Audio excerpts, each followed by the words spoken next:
Hello, happy Crimson Tuesday. Evil Tentacle, Judge Khan, Bill Coon. How are we all today? Doing well, I'm doing well. Bill Coon, good evening, and as always tonight, hello, hello, hello. You can has live stream now, fantastic. Today are fine. Bill Coon, good to hear it, I'm glad to hear it. Tonight is an art stream. We're going to work more on our fisherman man guy, and I want to make him look less creepy, so that's kind of where I want to go with it tonight, I think. Oh no, Judge Khan, you have COVID! I'll get to watch stream from the start. Well, that's the silver lining, I suppose, Judge Khan. I hope you have a really fast recovery and you're not feeling too bad right now. Go on, Mansama, good to see you. Yeah, Yo, Shell FG, happy Crimson Tuesday. Happy Crimson Tuesday, everybody. Yeah, tonight art stream, so we're going to work on our fisherman, trying to make him a little less creepy. Maybe we'll sneak some dithering in today until about 10:30, and then from 10:30 to 11:30 we'll be playing Let's Play Cruise for a Corpse, which we've been kind of going through. And I did take the time today during my stream prep time to make this relationship chart of everybody, and I can see why it was confusing, especially just because Julio was saying that Agnes was Daphne's aunt, but then two other people said that Agnes is Niklos's aunt, so that's kind of where some of the confusion was. But I think I've got it straight now, and you'll see my horrible diagram when we get around to it, so look forward to that. Oh good, you're much improved from the past couple days, Judge Khan. Fantastic.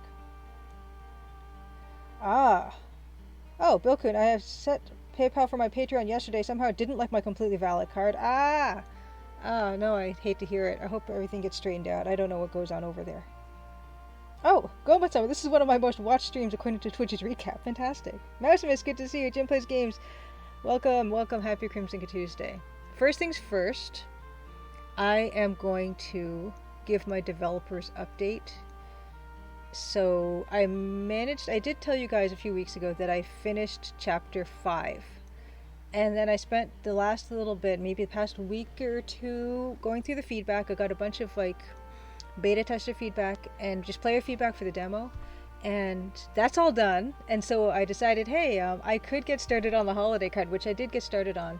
But then I also thought, hey, wouldn't this be a good idea, a good time to upgrade the engine, the Adventure Game Studio engine, because I mentioned before that I was using Adventure Game Studio 3.3, and I thought, why don't we just give ourselves more work, because we're not already so behind. And I did, and it's been good so far. I had to make some adjustments here and there to some graphics, but for the most part it's working and playing nicely with the new engine.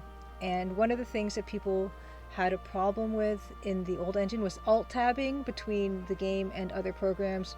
Alt-tabbing would lead to some really unpredictable things, such as the inventory not working anymore, like not pressing tab wouldn't call the inventory up anymore, or the main menu when you pressed escape.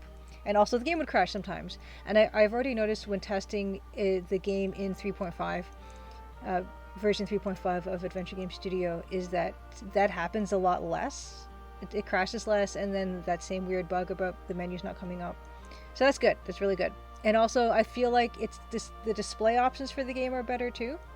And Francisco actually was super helpful, giving me a chunk of code so people can toggle from window to full screen mode in game, which I think I could have done also in version 3.3. But 3.5 just seems already built in with better display options. So. Yes, brave, indeed brave. Very brave. No, Jim Plays Games, I'm using 3.5.1.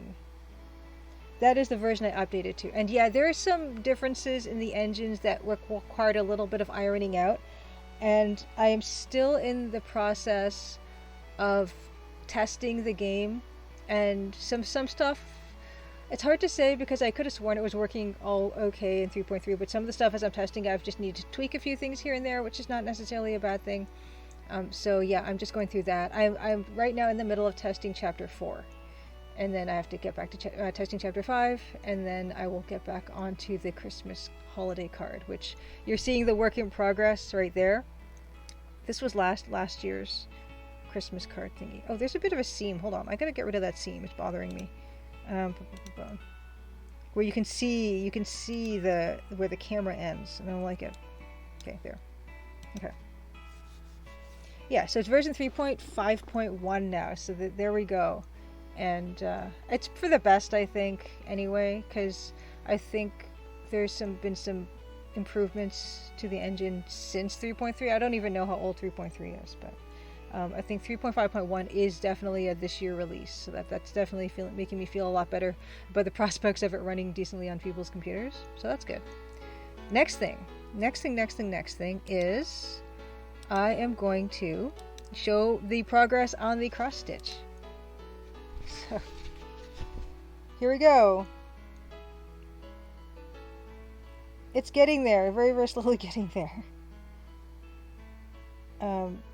Yeah, I'm trying to get into doing, I was mentioning before, I need to kind of get in and do some of the boring parts, because there's a lot of boring, like, wall up here, and I'm actually thinking I might try to change that before I have to do it, because I feel like that'll be too boring to do all the time repetitively.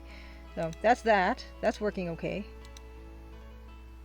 Oh wow, Jim Plays Games, you haven't seen the cross stitch before? I've been working on it for a while. It's a lot of fun. I just picked up some more embroidery floss today at Michael's, but they didn't have all the colors I wanted, unfortunately. So I'm kind of, but I still have like a backlog, like a hoard of it a little bit. Hunter 1043, good to see you. Oh, Davor, thank you so much. Yay, hooray, 2 years. Thank you so much for subscribing. Happy subscriberversary. Foggage Green, good to see you as well. Happy Crimson Tuesday.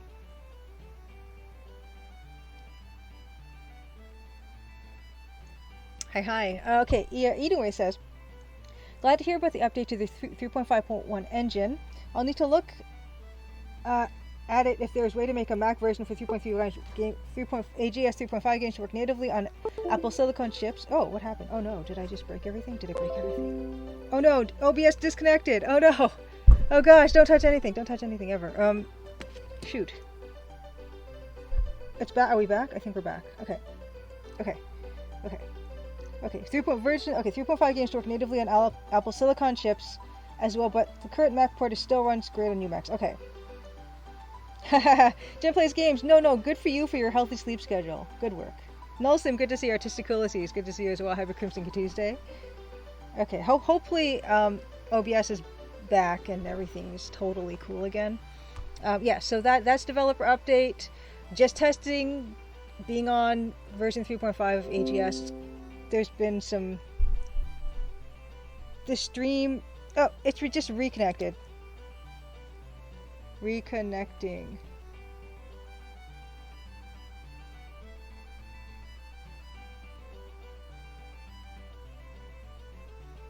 Okay, back.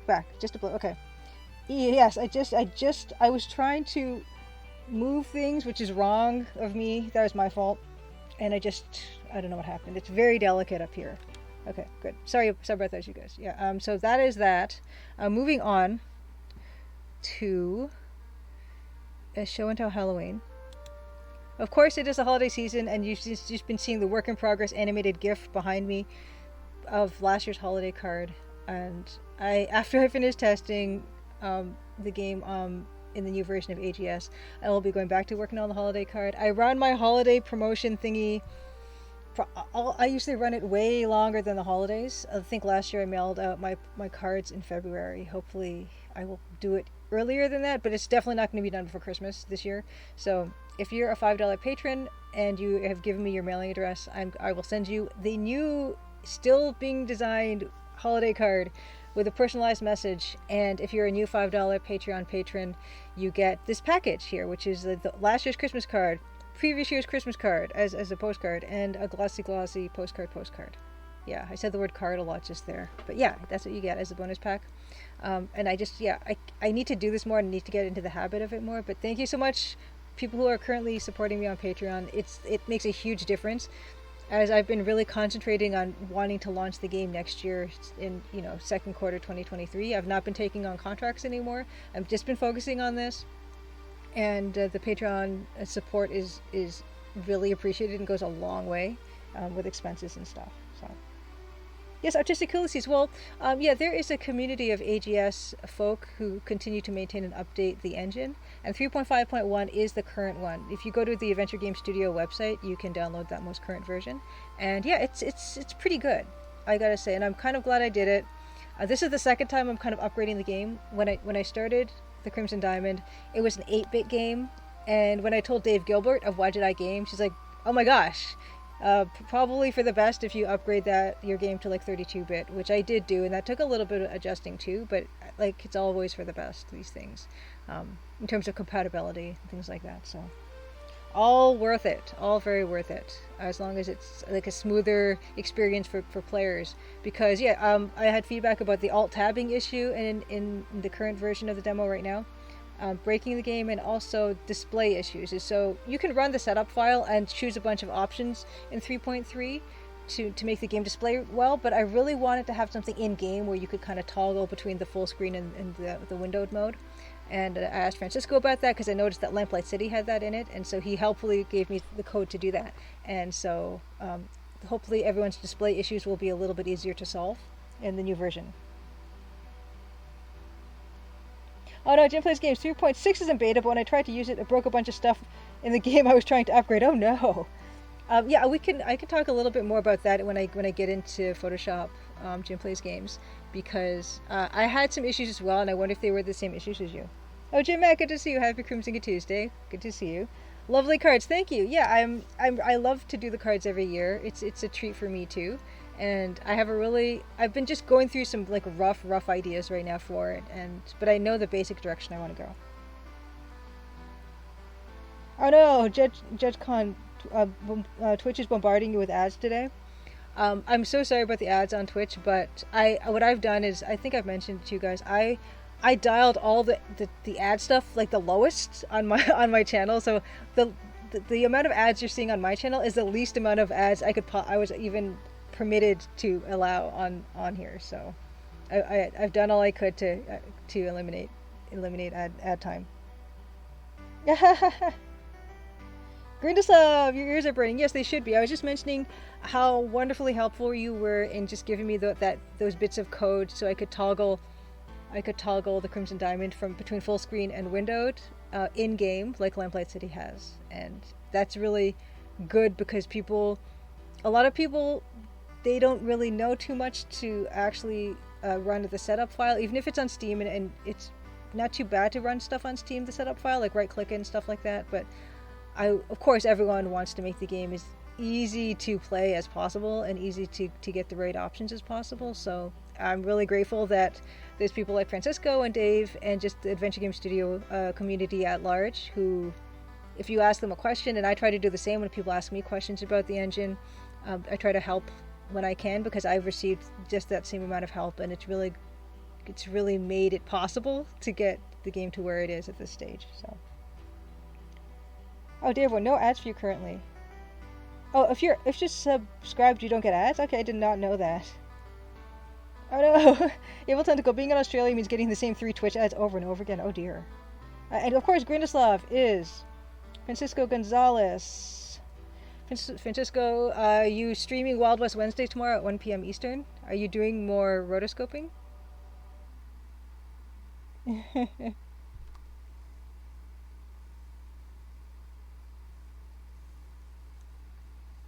Oh, and you can also toggle with Alt Enter. Oh, that's an Adventure Game Studio? Is that always been the case?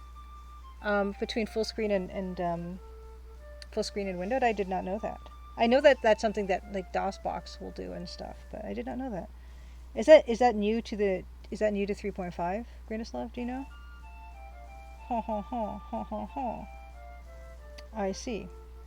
Okay, so moving on from that, from the Patreon thing, we can move on quickly to, I didn't think I mentioned this last week, and I still have not ordered any samples from my own Fourth Wall store. I'm going to try to do that, and then in the new year show you actually what the products look like. I do want to try either getting myself the baseball cap or the beanie, because I want to see what the embroidery looks like. And of course one of these t-shirts, and probably the stickers too. So I need to order a few things. But yeah, I've got a Fourth Wall store with merch. I've got a Society 6 store as well. That stuff you can all find on my website stuff. But that's it for housekeeping, I think. Oh yeah, trailer, of course. I'm gonna introduce myself, run the trailer, and we're gonna get right to work on some pixel painting. Welcome to Crimson Tuesday. We do this every Tuesday, pretty much every Tuesday at 8 p.m. Eastern. And sometimes it's me doing art. Most of the time it's me doing art here, and then capping off the stream with a bit of let's play of an adventure game. Usually, well, so far only EGA adventure games, and I've got something in mind for after Cruise for a Corpse. I have no idea how far into Cruise for a Corpse we are, but I've got some ideas for what's coming up next, and that's kind of exciting. But sometimes it's that. Sometimes it's a music stream. So a couple streams ago, we had Dan, the musician, on, and we'll compose a track live on stream, which is kind of nice. Occasionally, I have a special guest come in, and previous guests have been the special Carl, who is a game dev in his own right, and also works in games doing art for games like Betrayed Alliance, which is another EGA text parser adventure game. And a bunch of other folk from just in and around games and game adjacent industries. And that's a lot of fun, so I hope to do that a little more possibly in the new year. But yeah, we always try to do something at 8 p.m. on Eastern, although Christmas coming up, New Year's and all that, I got to see what my schedule is going to be like. But we'll figure something out. Oh, nice! Oh my gosh, Grindelstuff, you have a large Australian guest arriving tonight, so no stream. I think the full screen toggle was introduced in 3.5. Well, that's amazing. That's even better reason to convert and upgrade to a version 3.5. That's awesome, Grindelstuff. Hope you have a wonderful, wonderful time with your large Australian guest. That's fantastic. How long is your large Australian guest is going to be staying for?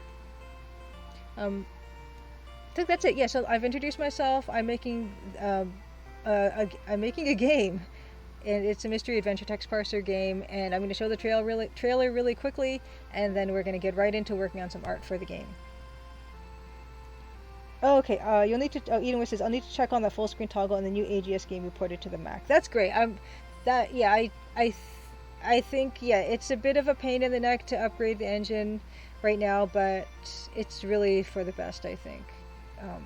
Because I have no idea how old 3.5 is, but it's pretty old considering it's what I started with when I started developing the Crimson Diamond, and that's been a while. So yikes. All right, here comes the trailer. Let me turn this music off for now. Here, let's run the trailer. This goes out to JBL, of course, and we will get into it right after this.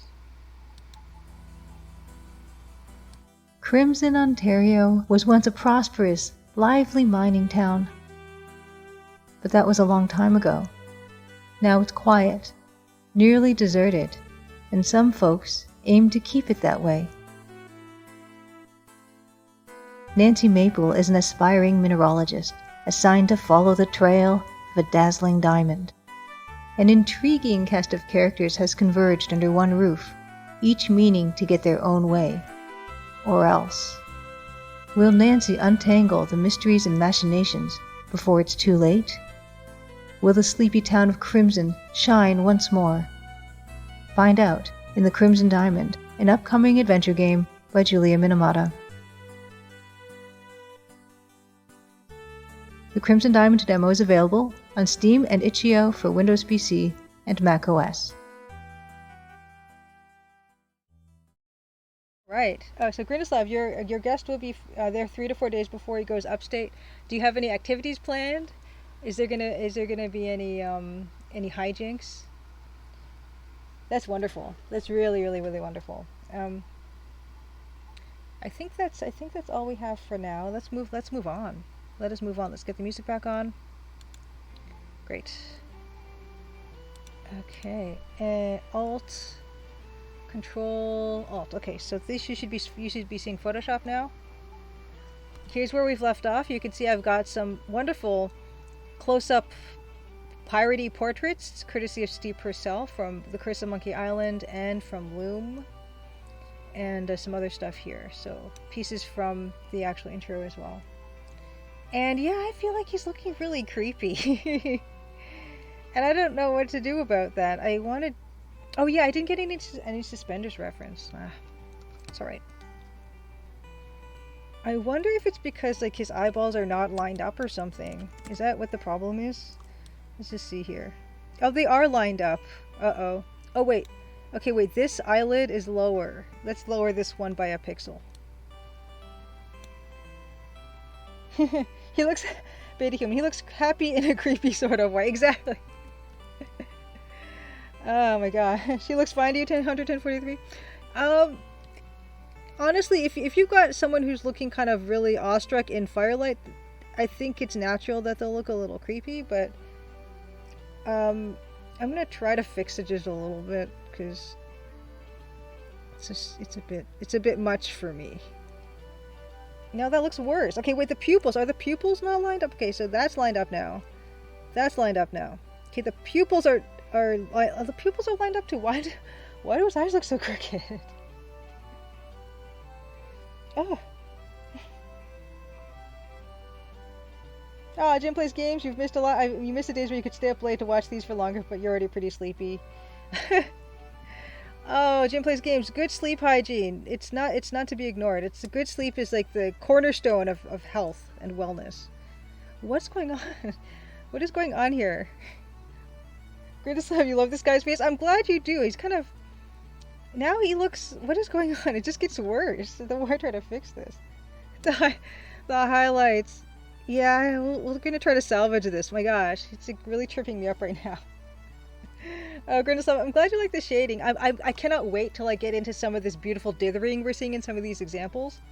But I feel like I have to fix this more. Is it the shape of the eye? Is it the shape of the eye? Yeah, oh, let's try flipping the image. You're right, Grindislav, of course.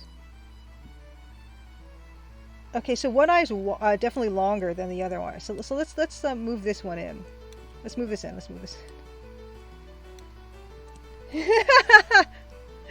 Matt says his pupils are a bit goat-like. Oh gosh. This is true. When you're working at this low resolution, sometimes you know, you don't get your desired effect.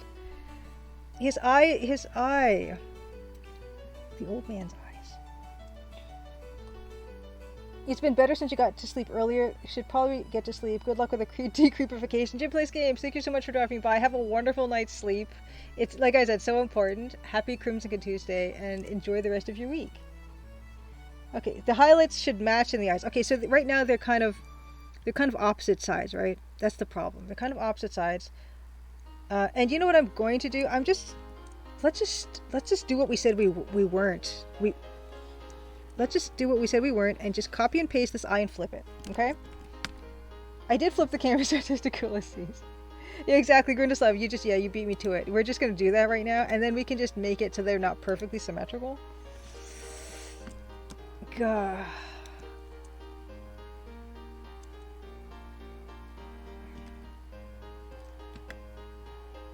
Now he's got that problem where he's not looking in the right place anymore. Okay, so let's shift that eyeball over. So that's the cut. That's the cut, paste, and flipped eye. Cut. Yeah, cut. That's the cut, pasted, and flipped eye. But we're gonna just shift it over because it's not where it should be. It should be over here or something. Flip the canvas back. Okay. That's not bad. Okay, it's not bad. Flip the iris and pupil. Oh, okay. Let's flip the iris and pupil. Okay. Back? Just the iris and pupil? No, and okay, wait. Okay, we're gonna do this. Yeah,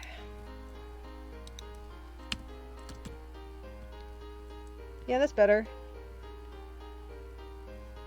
That's much better. That's much better. Thank you. Oh god. Yeah, so that's not as scary anymore. Oh, he looks delightful. Except, you know. There. That's very nice. Okay, let's just see what we've done. Okay, now we gotta maybe make, you know what? I think both eyes could stand to be bigger. I think both eyes need a little bit more, because I think what kind of aids in creepiness if the iris and pupil, like there's too much white showing in the eye. Put the highlight on the left too. Put the highlight on the left. Okay. Highlight on the left. Mirrored, right? Okay.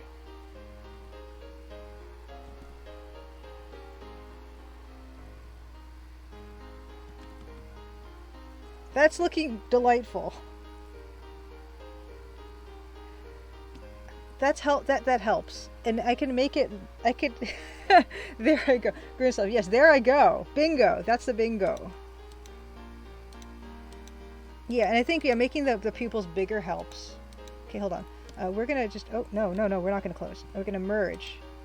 Yep. Oh gosh. Yeah, that's a vast, oh my goodness, what a nightmare. Okay, yeah. Vast improvement. Thank you, Grindislav. That's fantastic. Yeah, that's like a lot less scary. A lot less scary. Exciting. Okay, great. Good. So we're gonna leave this part for now, I think, and then I want to get into a bit of like his clothing. That's what it's called. Fractal Mind Mike, great to see you. Devil, yes, truly, Goman-sama. Devil, truly, the details. Fractal Mind Mike, fantastic, good to see you. Fractal Mind Mike is a wonderful streamer with a wonderful collection of games. What have you been streaming lately, Fractal Mind Mike? The art reference on the right is a Disco Elysium. Yeah, this guy, he's kind of got that look to him, the Disco Elysium dude. I shaved my Disco Elysium guy, and I kind of regret it. He totally looks less creepy now. This is a win. A total win. He just looks happy now. He doesn't look quite as scary. Okay, I wanted to work in a little bit, I think it needs a little bit of you know, a little bit of black, I think, coming into some of these places, because it's looking too flat, you know. Oh, great. Okay, Fractal Mind Mike has been playing Heroes Quest Glory 1 and the Terminator series from Bethesda, also Zeliard. Wow. Zeliard. Was that one that was released by Sierra? I didn't know there was a series of Terminator games. Yikes. I don't know. Are they action games? Are they action games? Anyway, Grindislav, please tell your large Australian guest who's coming in hi from me. I hope one day to meet him.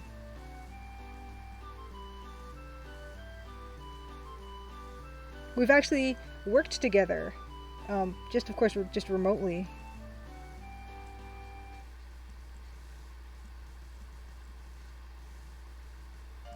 Oh yeah, I've got one other thing I can talk about actually really briefly. So Strange Dungeon, they were part of the turn-based Games Fest on Steam. The last day of it was today, and Ilya put together a new trailer for the game, and the new trailer has some of those mushroom crabby assets that I worked on, and I think I might have done some of that work on stream a little, like back in the summer. So I think is there a Strange Dungeon set of links? I think there was. Right. So if you go to that Steam link, you will see the new trailer that Ilya put together with like my mushroom stuff and the mushroom crabs that I did. That Ilya, he kind of made them even creepier looking. They look like kind of virus muffin mushroom crabs now. So that's something that Ilya was showing me today. Mr. Gel says such a minor and possibly even skippable tweak would be to move the second to dimmer highlight that's reflecting from the gem toward the inside to sell it as coming from the center position. Okay, let's go to secondary dimmer highlight that's reflecting from the gem toward the inside to sell it. It's coming from a center position. The gem, you mean the gem in the sub badge gem? Secondary dimmer. Ooh, Hold on, I gotta check out what that was, because I can't tell. I heard a notification. Ah! Let's, PTX, thank you so much for the follow. Happy Crimson Tuesday. Yeah, we're, you mean for the, yeah, the gem sub badge? The Terminator, yeah, Terminator games are cool. I've never played a Terminator game. Oh no, that's not right. I've probably played, there's probably some, like, shoot 'em up Terminator game I must have played back in the day.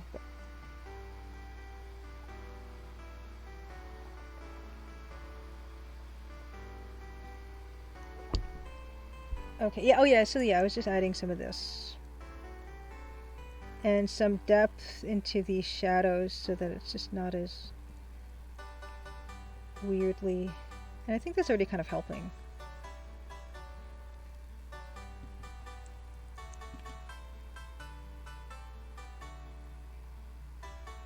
Future Shock. Fractal on mic as well. I love Rampage. Do you mean the... Do you mean Rampage like King Kong and Lizzie and Ralph the Wolfman? Is that the King Kong you're talking about, Fractal on mic? Because I love that game.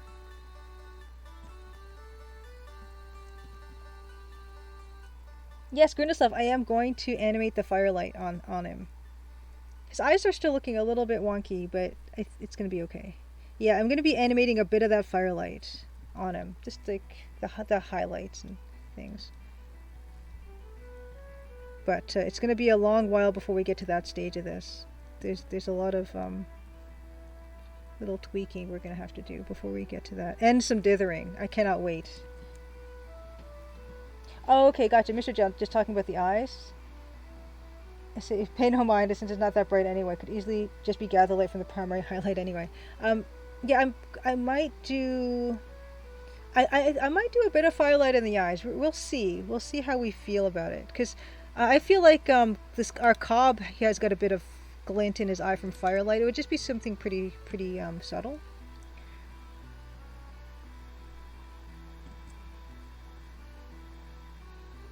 So let's see here. Yeah, I think the black is helping this to stand out, I think. And just, yeah, just the gray on the purple is kind of flattening. Oh, you got a box copy of Terminator Skynet. Judge Con, you bought at Harvey Norman in the late 90s. Only one I've got in that series. Harvey Norman, I guess that's something we didn't get here. In terms of a store. And let's see here. Maybe put this like that. Yeah.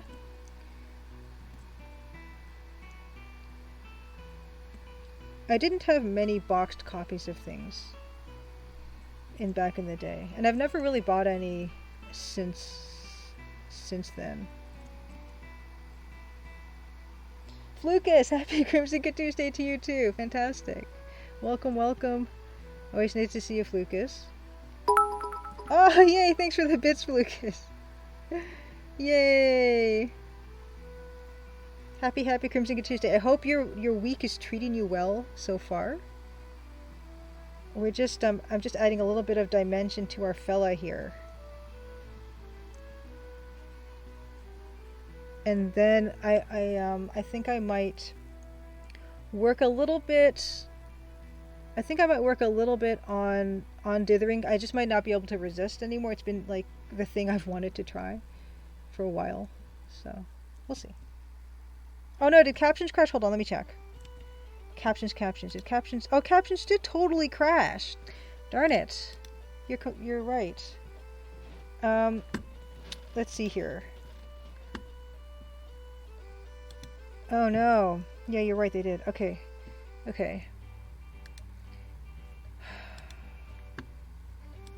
Bummer.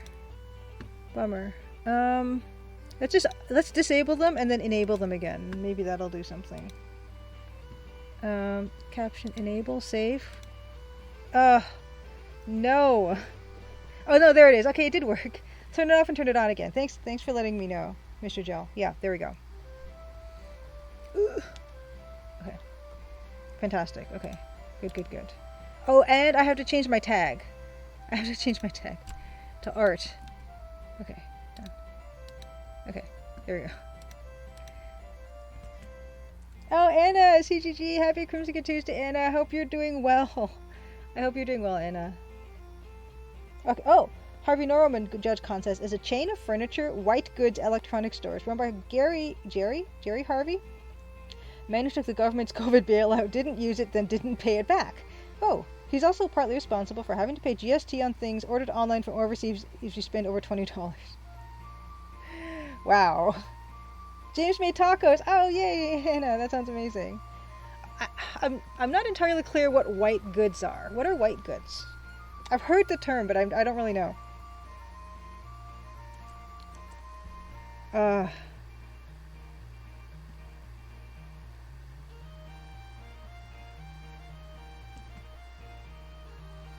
Oh, you got an Aircast. Nice, Anna. Pretty premium. Adjusting to the new position, but I think it's going to be good. Oh, fridges and washing machines, Judge Con. Oh.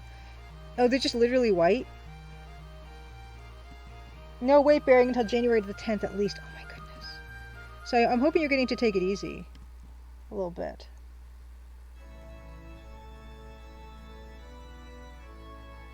Yeah, I think what this needs is... I think this needs like some shadow under his head. Like under his beard and chin.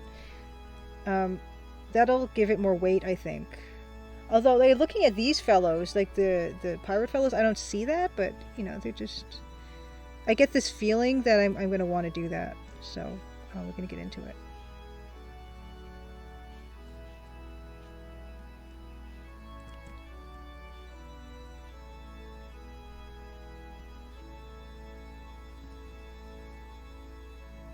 Oh, you're being entirely catered to. It's lovely. Oh, that's wonderful. I wish it was under, you know, slightly better circumstances, but, you know, you take what you can get, right?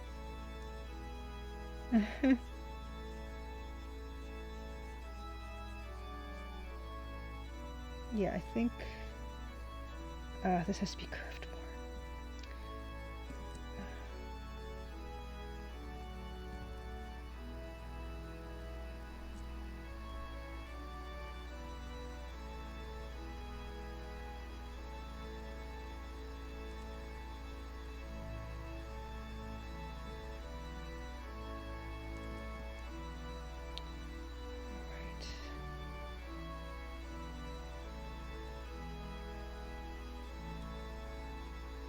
And I feel like I want to put a bit of, because it's so close, and so I might want to put a little bit of a texture to that shirt. So I might actually, I don't know, it's something subtle, something that wouldn't have looked like much from the further out views.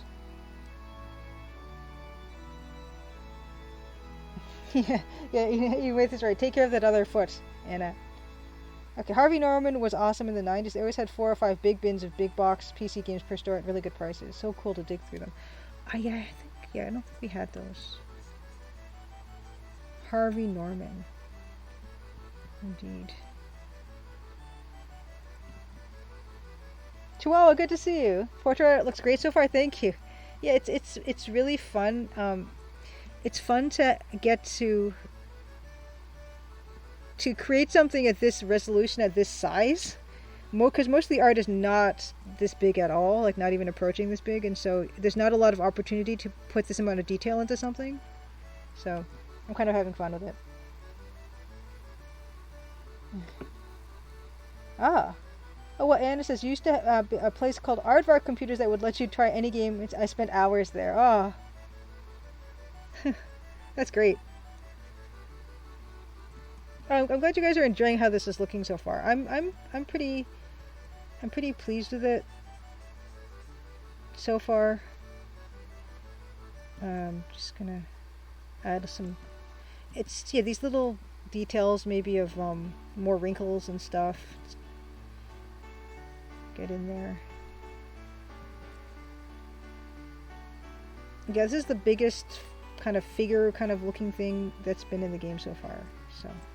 Kind of nice.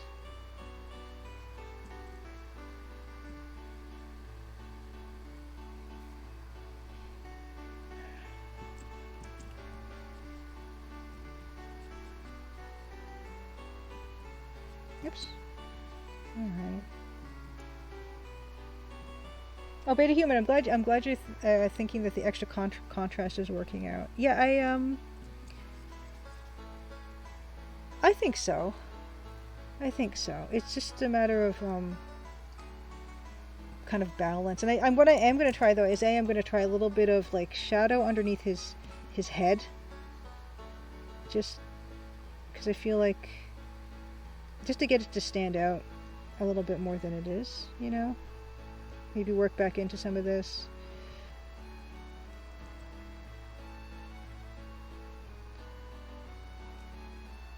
We'll see. Still playing around.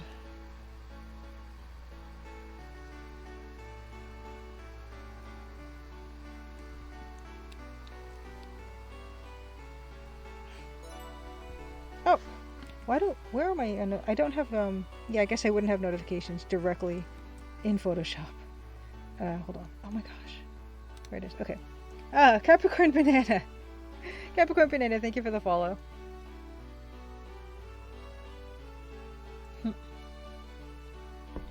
Wonderful, wonderful. Okay. Okay. Slash Studio, good to see you. Well, I'm glad you're liking it. How's work going on Betrayed Alliance?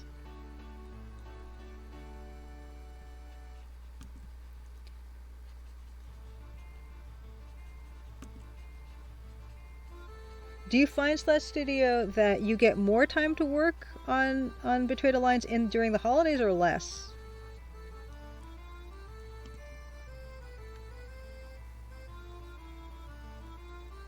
Oh my gosh, JudgeCon, there's one computer shop I've seen around with Windows XP ads still in the window. Haha! That's great. I saw this poll on Twitter about what version of Windows was kind of the one that made the biggest impression on you. And I think I said Windows XP was mine. It's either Windows XP or Windows 98. I couldn't really pick between them, but I feel like if I had to pick, I'd say Windows XP.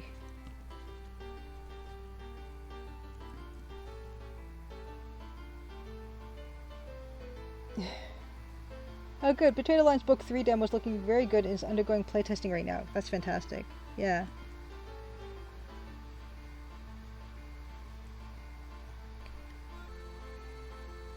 I don't know how I feel about this yet.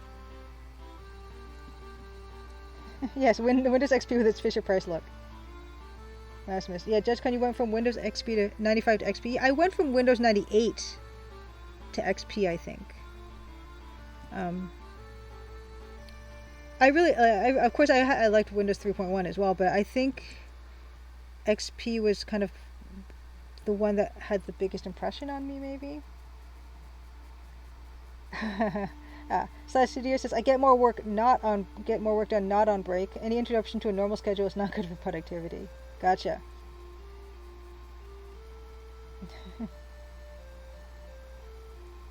Yeah, you said book 3 Slash Studio, and I was kind of curious about that.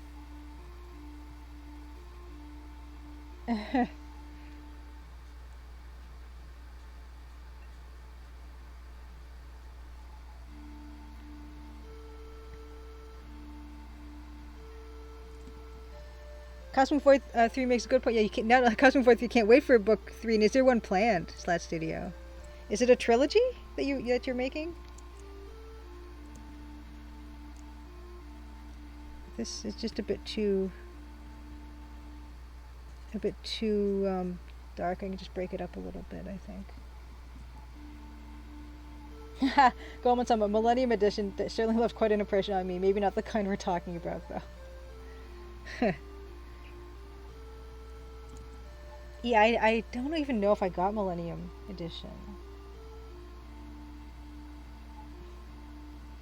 Ah, okay. Book 3 is for real. Betrayed Alliance is too epic not to be a trilogy. Fantastic.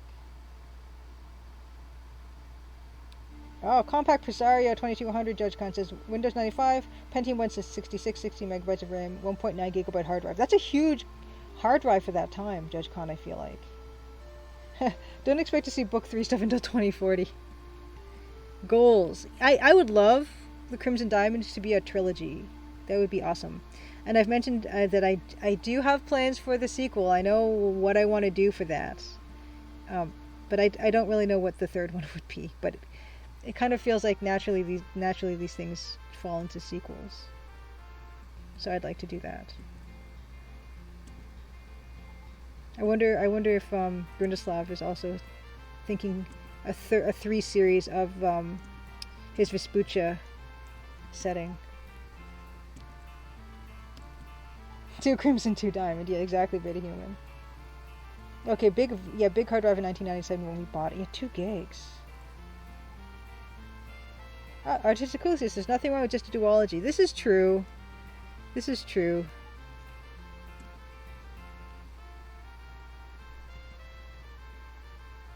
I'm not sure.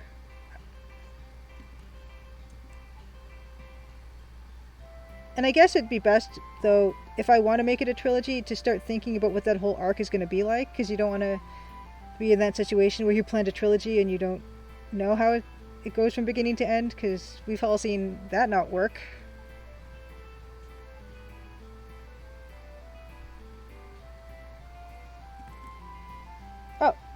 Oh, Grindislav, what I was making dinner. You're doing a sequel already. Well, I have a sequel idea, Grindislav, and I was just asking if you have a Vespuccia trilogy worked out as well, or is it going to be more of a trilogy like that setting, or how do you feel about Vespuccia at the moment? Are you going to stay in that world for a little bit longer?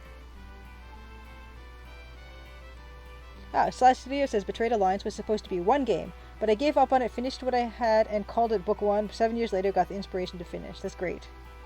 That's great. Better late than never. Although I will say, I've said this before, and I think on Twitter I've seen the same thing, even just as recently as today, about how it's totally okay not to finish stuff, right? Because you can learn a ton of stuff from not finishing things, and moving on to something else potentially. So.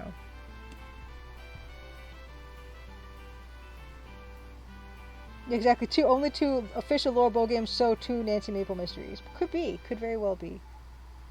Grindislav, I definitely want to do more, but I definitely think my next game is going to be much shorter and more linear. Oh, interesting, Grindislav. Is it still, you still see it being a Vespuccia game, a shorter, more linear game? Oh, Slash Studio says, not to be too sappy, but Julia, you are a huge inspiration for me to finish. Oh my gosh. I'm so glad. No, not too sappy. I'm so glad that it's been that way for you. It's been a positive for you, coming to stream and stuff. Considering I certainly haven't finished anything, you've lapped me, I think, with your development. I'm always happy to hear people who have been encouraged to start something, try something, finish something, anything at all, like by hanging out with us here. Okay, you have said enough. Gotcha, Grindislav. Yeah, say no more. Say no more. And yeah, I do want to do a sequel to this, of course, but I do want to try other things too before I do that. Before I get right into another development cycle, I would like to try a few other things.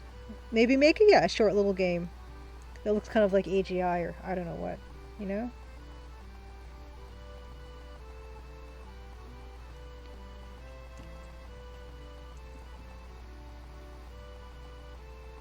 Oh, Davor, I don't think I would have done either of the Perilous games without having seen these streams. That's fantastic. Yeah, brothers and sisters in arms in the game dev trenches. Yeah, yeah.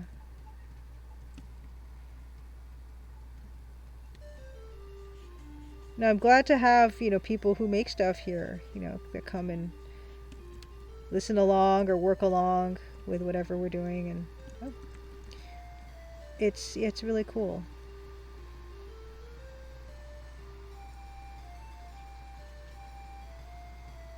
Actually, yeah, I should probably also add some. I'm not sure how I feel about that yet. I might actually want to kind of take out some of the light coming off the sides here, I think. Because I think that's too bright. Maybe do some firelight along the edges of that hair, but I think it's too bright happening right now.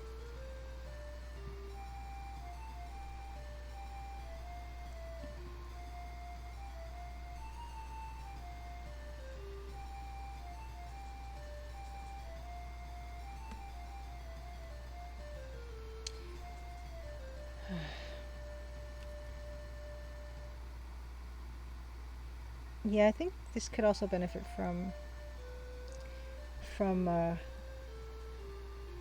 dithering. I just want to get into the dithering.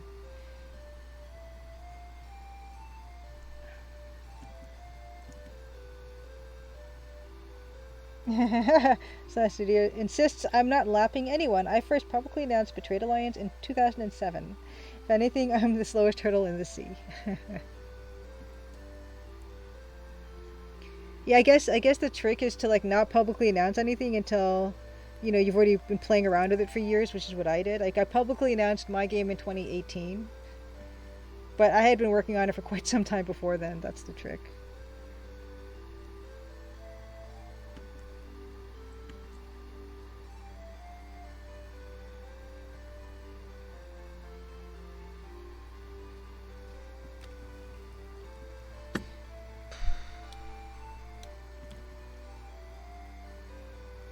I feel like this is just an expansive shirt. I'm trying to decide if I want to try to put a bit of a texture in that or not. So that's just so hard not to share stuff. Uh, eh, I don't know. I worked okay, and that goes hand in hand with what Cosmo43 asked. When did work on the Crimson Diamond start? Yeah. If I had to look at some of my earliest backups, I honestly started working on some of the rooms like more than 10 years ago.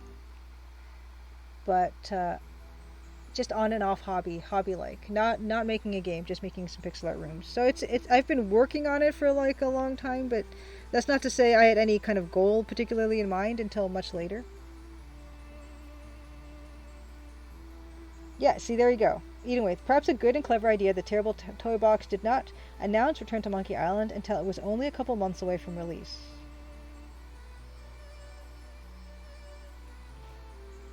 Yes, you're lapping everyone sitting on a couch, except yes, most of our work is done sitting down. This is true. Yeah. Yeah. If I had to look, I have a blog that you can still access that I have not updated in years, but yeah, you can see the initial stuff from the game, and it's been quite a number of years. So maybe I can hide some of the shirt with that magical dithering I keep wanting to do. Yeah, you know what? Let's just get into it. I keep mentioning it. I need to get a hold on. I'm just gonna put it on my face for a second so I can get a dithering mask. One of the ones I've used before. So don't mind me. I just need to grab something. Okay, good. Right. Okay, so back to the glorious bucket has a lot of dithering patterns here that I can steal from. Let's try this one.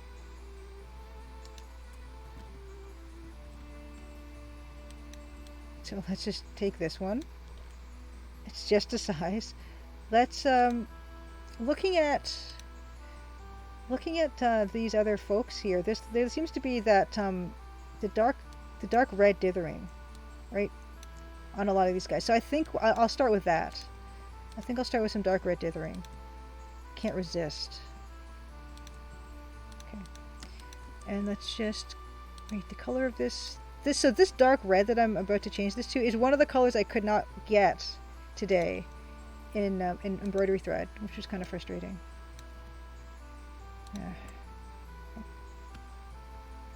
Yeah. Ordered Bayesian dithering, Floyd Steinberg, Atkinson, Stuckey, just the usual garden variety. It's a checkerboard type of dithering. That's what we're going to be working on here. It's pretty much the only style of dithering I use in the game. So let's looking at our pirates here.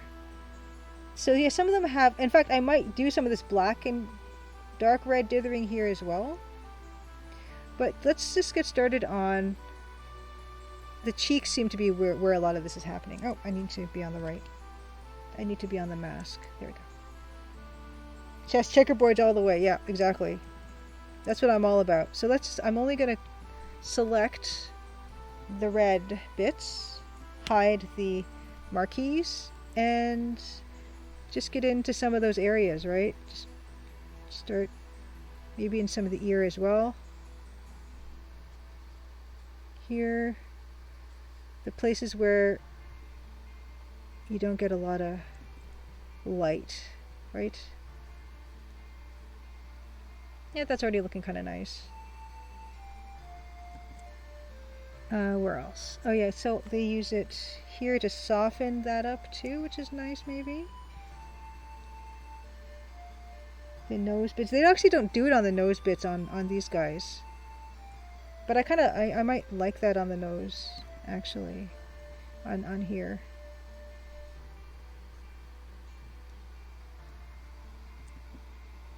Haha, Edith, I've been reading way too much about dithering and color models lately on a side project. I like the other types of dithering, and Aseprite has some really nice dithering options. But I am a staunch Photoshopper, so I just stick with whatever I can do here easily. It's looking rather jolly already.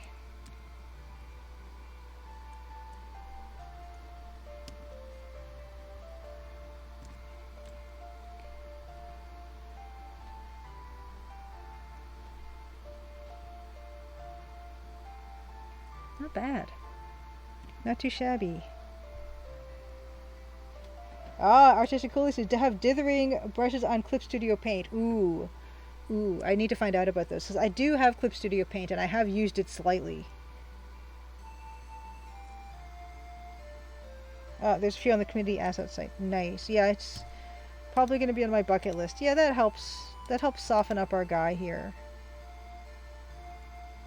Tips cap to someone else in the color model conversion matrix points. That you know, that's kind of a nice. It does soften things nicely. Looking at these pirates, some of them have dithering black. This guy's got black and red, dark red dithering. This guy's got gray, dark gray dithering. This guy's got dithering that's brown, and this guy's got that nice purple. Yeah, I agree, Judge Con. It softens up really nicely. It's really appealing, and I'm just trying to decide if I want to introduce a second color for the dithering in this, or if I have room for it. Maybe it doesn't even need it, but we always try to go too far and then pull it back. So we're gonna try. We're gonna try adding. I want to say the purple would be nice. It's got a bit of a glow to it. Even, you know what? Never mind. Even I feel like the brown is lighter in tone than the dark red. So we're going to try that. Just on the edges to give some reflected light feeling. That might be nice. So I'm just going to copy this. Change the color.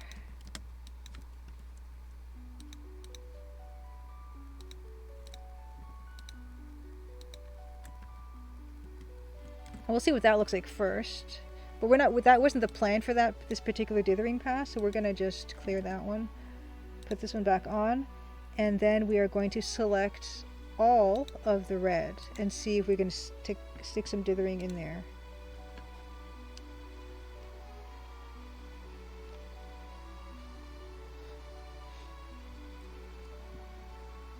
Let's see if we touch. That gives a nice bit of dimensionality to those areas. Actually, in a really subtle way.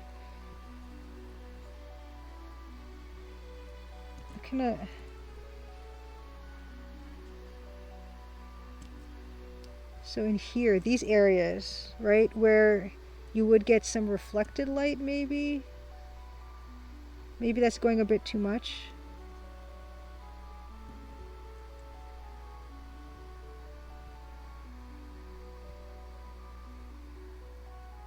There's something subtle about that that's really nice, actually.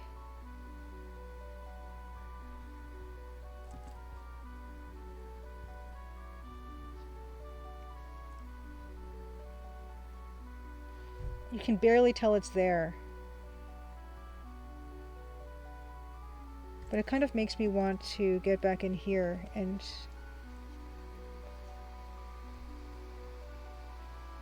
yeah, I'm glad you guys agree. It does give a little bit a little bit of a nice kind of a glow to his face. And it does make his face look kind of like less hard, right? It does give a bit of softness, kind of appealing softness. But I also think underneath I do want to just go in here a little bit more. Because now I'm not too afraid of adding too much darkness here, because I already know that there's other ways to show dimension. So yeah, not quite as surprised looking. He's not as which I think is kind of more appealing, actually. Yeah, soft like a TV Christmas special filter. Put that Vaseline all over the lens. Yeah, I think. You know what I want to put? Oh crap! What happened? I closed it for no reason. Don't do that. I think I actually want to put some of that softness in here. Within the brown. Yeah. Oh yeah. See that reflected light on the underside of his nose? Maybe. A little touch.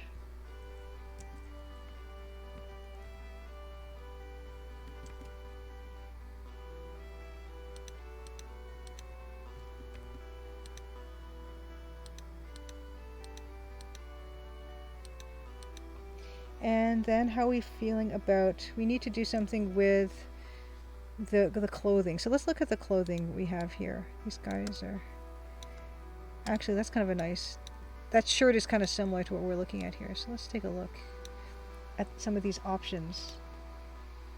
This is a red shirt. Oh, this guy's using that purple again. Here, maybe what I can do is I can use the red as the dithering for the shirt. Here, because that will warm it up and make it look like firelight. So do the opposite of what the pirate's doing here. Yeah, Maximus, this scene could use a dolly zoom like the scene from Jaws if you fancy adding some VFX. Oh sure. Crosslash, good to see you. That is one fine nose. Oh, I'm glad you approve. Yeah, so I feel like what I'm going to do is, like, looking at this pirate for inspiration, I'm going to try adding the dark red dither to his clothing. So we're going to select this part, and around the edges maybe, or not around the edges, maybe the opposite of around the edges. Let's see here, which looks better. Actually, yeah, that's kind of nice. I love Cruise for a Corpse has really made me appreciate the soft effects you can get by dithering two colors that are really close together. It really adds so much visual interest.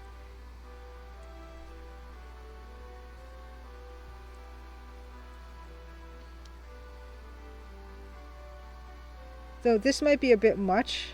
I might want to pull that back a bit. Yeah, exactly. Go on some up. Softness from dithering gives the scene warmth, which also helps it look less creepy. Yeah, and honestly, Maximus, part of the reason why I wanted to do Let's Plays of EGA adventure games specifically is I get to, like, learn all these things that they're doing in these games and kind of steal them. Steal them for myself. Yeah, so the parts that are going to be that cooler color are going to be the parts that are in shadow with this guy, right? And then the parts that are lit could be that warmer color. Although that might be too over the top. There's something really appealing about that, though. Yeah, exactly. Good deep dive analysis with a lot of fun on the side. Also, I get to learn a lot of, like, game design lessons as well. Like, stuff that I really like about the games and stuff that I would probably not do myself.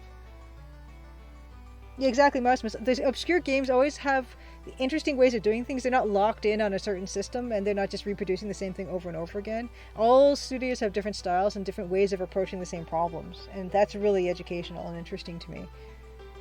So let's see here. So this, I might try this with just dark gray dither. I like the liveliness of this, but it might be a bit much.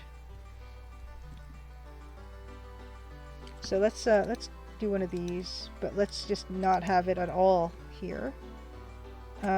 Actually, we can do something awful here. We can select just this part, the dithering here, and we can put that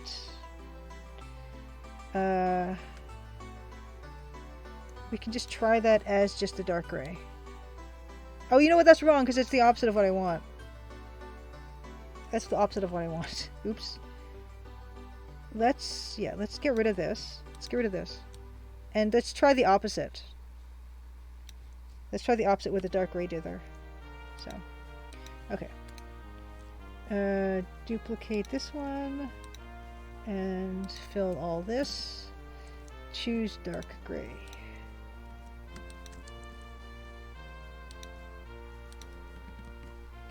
And then clear it. Okay. Second account, good to see you. Yeah, exactly. You got to see what works and what doesn't work. Essentially, yeah. Okay, so let's just try this. Let's try this and just do the opposite of what we did. Because that just might be all we need. Maybe we won't get fancy with it. Right? It's just the firelight happening here. It could be that that's all it needs.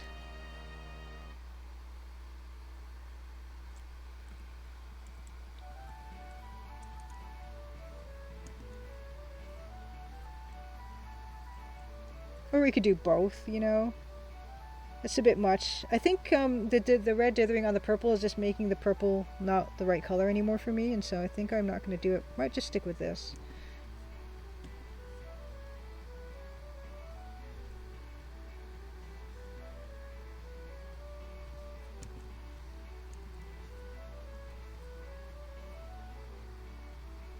That'd probably be good enough for me.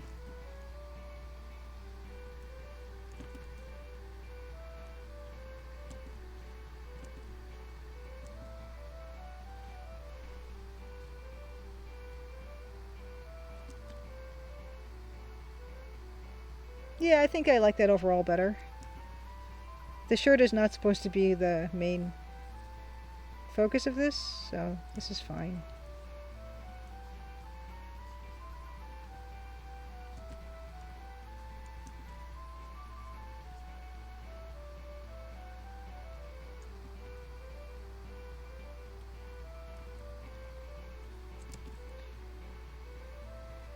Okay.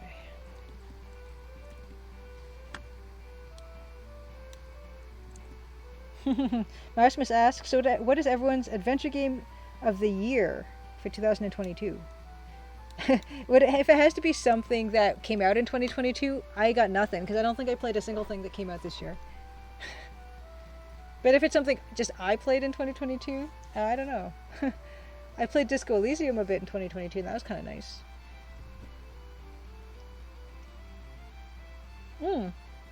And of course I streamed some games, but also they did not come out in 2022, not by a long shot.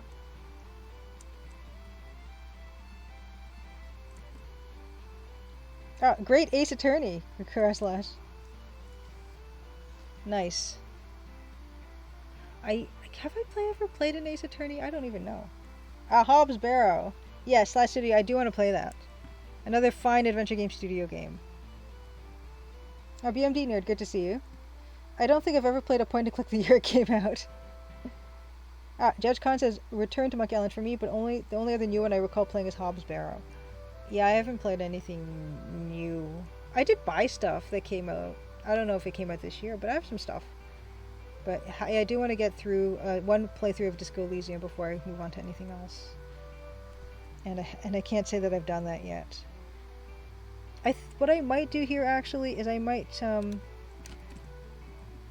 darken up some of these seams looking at them now, just so that they stand out more, like this stuff. Blood Nova Goldman Summer for you, fantastic. Evil Tentacle says Lucid Dreaming has some really nice pixel art, haven't played it though. Yeah, I gotta play everything. Ooh, that's kind of nice.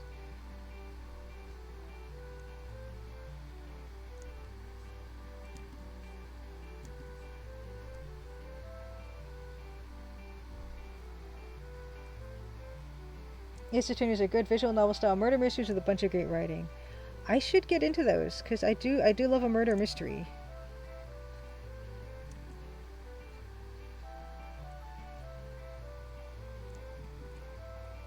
Adventure Game Geek, good to see you. Oh my goodness, happy Crimsica Tuesday. Toss up for Adventure Game Geek between Hobbs Barrow, Blood Nova, and Lucy Dreaming. Fantastic. Adventure Game Geek, do you stream at all? Because I do want to give you a shout out if you do. Yeah, there's so many good games, everybody. And there's wonderful people putting them out. Yes, hello there, fellow adventurer. Exactly. And Adventure Game Geek. Hold on, I've got to check that really quickly. Thank you, Momentary Unicorn. Thank you for the follow. Adventure Game Geek, I have to ask, are you gonna do more of that Harvester series? Because I feel like you guys didn't finish Harvester yet, did you? On your channel, on your YouTube channel. And I really, really like that series. And I like Arno, watching Arno and you play it. So I'm just wondering if you're gonna get back into that. Because I was kind of hoping you guys would do it for Halloween. Thank you, Momentary Unicorn, so much. Yeah, Pascal Brosov, good to see you. Happy Crimson Tuesday. Yeah, you also, Mr. Gel, you love Harvester? Yeah, so Adventure Game Geek on his YouTube channel has been doing this multi-part Harvester playthrough with Arno, who is the premier Harvester expert, and it's so much fun to watch them play it together. But I don't think they finished it, though. And I keep on hoping that they'll come back to it. Yeah. Yeah, McCoy also the Harvester is very obvious in what it wants to be. It's not something I'm that interested in playing myself, but it's one of those ones that I am interested in watching other people play. So I'm hoping that series gets concluded. Okay, Adventure Game Geek says, I used to stream, but now I just do review videos and playtest games like Betrayed Alliance. Nice! Oh, fantastic! You playtested Betrayed Alliance. I just spoke to Arno recently. We're going to get back into that never-ending Harvester LP. Yay! I'm so happy to hear that, Adventure Game Geek, because I have watched that Let's Play more than once through. Like, I like to have it in the background because it kind of gives a very interesting soundscape, that game. Because it's so strange. I'm really happy to hear that you guys are doing that, and I'm really looking forward to you guys getting further in. I wish I had got. You know what? Hold on. I'm gonna put this on my big head for a second, and I'm gonna just look up some old-timey suspenders because there's not enough detail here in these 1900s suspenders. Yes, Arno really knows this. Arno has talked to a lot of people who actually made the game, were in the game. Okay, let me take a quick look at suspenders. Old-timey men's suspenders. Okay, these ones look pretty good. I need some idea of texture. Vintage suspenders. I feel like Grindaslav has probably looked up a lot of this stuff too. Not the hipster skinny suspenders. I want ones that were real suspenders from back in the old times. Fashion suspenders. No, I don't want something that was made of seatbelts or something. I want the good stuff. Genuine, vintage. Gritty just buys the suspenders to avoid. This is true. Vintage. Give me vintage. No, that's a belt. Come on. This one, Billy leather button suspenders.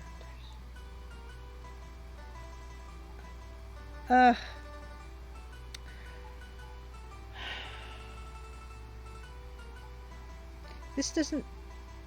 No. Vintage. Real ones.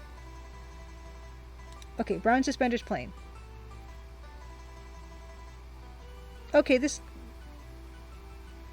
that's fine. Okay, I accept those ones. $50 suspenders. Okay, hold on. I'm gonna copy paste. Okay. Alright, back. Edenway says, Return to Monkey Island, Hobbs Barrow, and Blood Nova have all been great games I have amazingly played this year. Wonderful, well done. Slash Studio says, HEG is great at playtesting too. He's good with the gameplay also, but has serious editor's eye when it comes to text. Ooh, good to know. Suspenders. Suspenders. That's not right. Okay, so I have these ones that they have some stitching along the side, which I was interested in recreating, and then some little things on the sides here, which I don't think I put anywhere. I don't think any of my suspender shots have that. Let's take a quick look. Yeah, none of my suspender guys have suspender clips. Nope. This is what I've done so far. Well, it would have been too small to put them on here, so... Okay. So we're going to try a little bit of stitching on them to give them some interest so they're not just gray bars.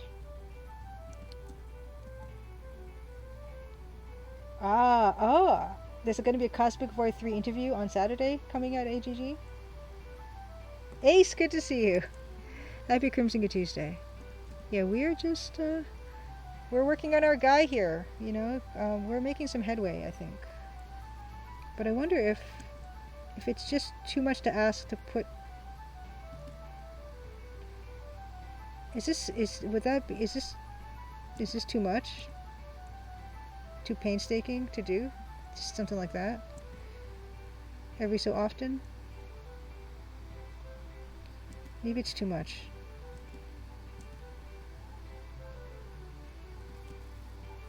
Hahaha.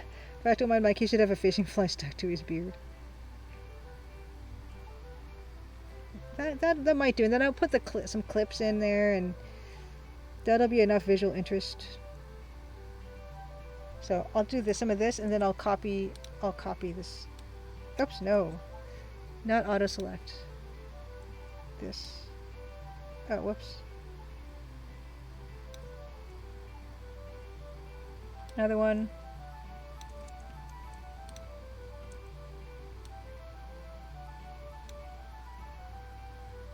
And I might put some dithering on it just to make it look kind of okay.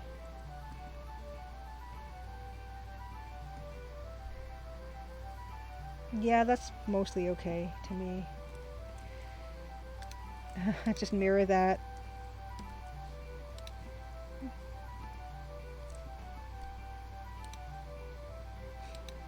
Oh, Blaholtzen, good to see you. Guess who forgot what day it is again? Happy Crimson Good Tuesday, Blaholtzen. Good to see you.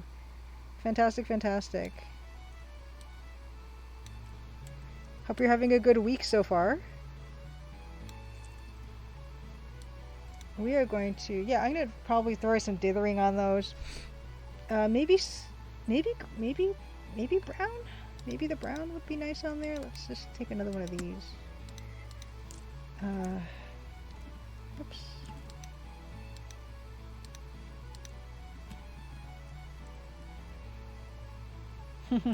Yes, Blaholtzen forgot what day it was again. That's all. It's all good.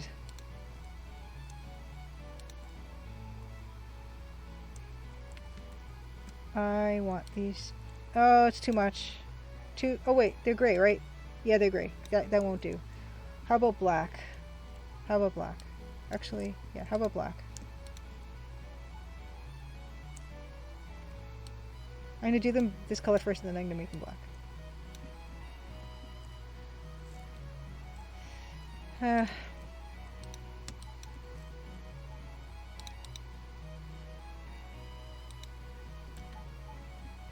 Oh, whoops! Wrong pixels. Oh no! No, this is what I mean. Okay. Yeah, Adventure Game Studio. Adventure Game Geek says, ask about Game of the Year this time next year, and it might be Crimson Diamond. It better be released. Okay, that actually works. That's fine with me. This one here. Yeah, I hope so. The plan is Q2 2023. I say that now. I've moved that launch date quite a few times. Maybe this day. Maybe this time will be different. Yeah, I kind of like them darker because they're too bright otherwise. That's fine. And then some clips, some suspender clips, but brown probably. Ugh.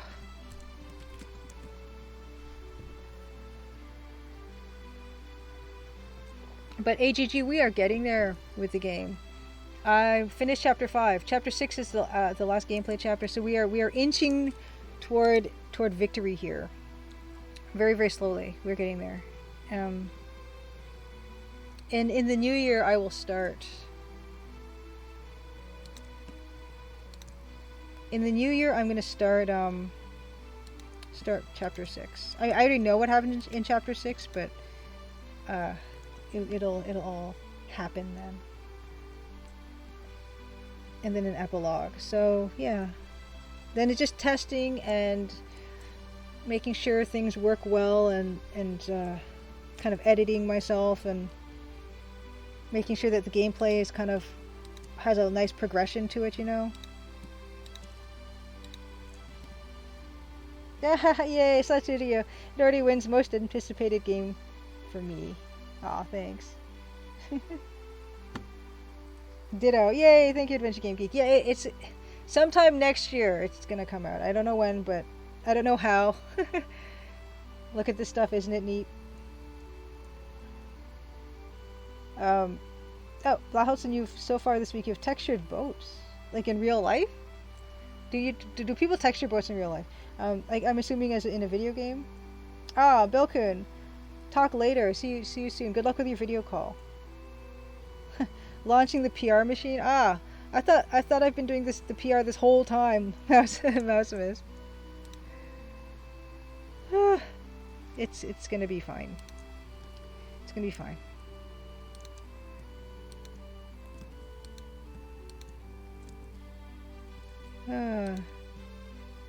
Yeah, I've never launched anything. Would anyone here who has already launched something care to weigh in and what that experience is like, so I can be mentally prepared for it?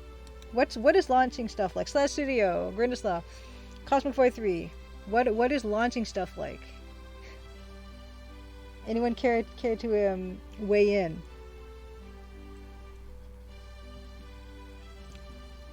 Okay, textures for 3D models of boats. Gotcha. Ah, anyway, it says adventure games for 2023. Colossal Cave, Summer Days, and Crimson Diamond. Woo! Yes, Colossal Cave, I think they said January 2023 at that Game Awards thingy. Right? Something like that. Suspender clips. His last video says, I don't launch, I just give stuff away to anyone crazy enough to download. Let's still launch, because, you know, you still gotta, like, put it out, and then, you know, monitor for feedback, and do patches, and all this kind of stuff. Maximus, Julia Coin Games, Roberta Biblical. No, Roberta's launching in January. I'm not launching anywhere near January. January 19th, AGG says, for Colossal Cave Adventure. Launching like games or boats. Oh, you've actually done both Sakanai. So, yeah, what was your experience with launching? Launching games and boats, but games. Now let's see about... Actually, you know, I won't... No, I'm not going to do it. Let's see about what other kinds of tricks we can pull out of these pirates. Maybe fade some of his hair out in the background using some of that black dither. That might be nice. And anyone else who wants to weigh in about releasing, a big project Eating With as well?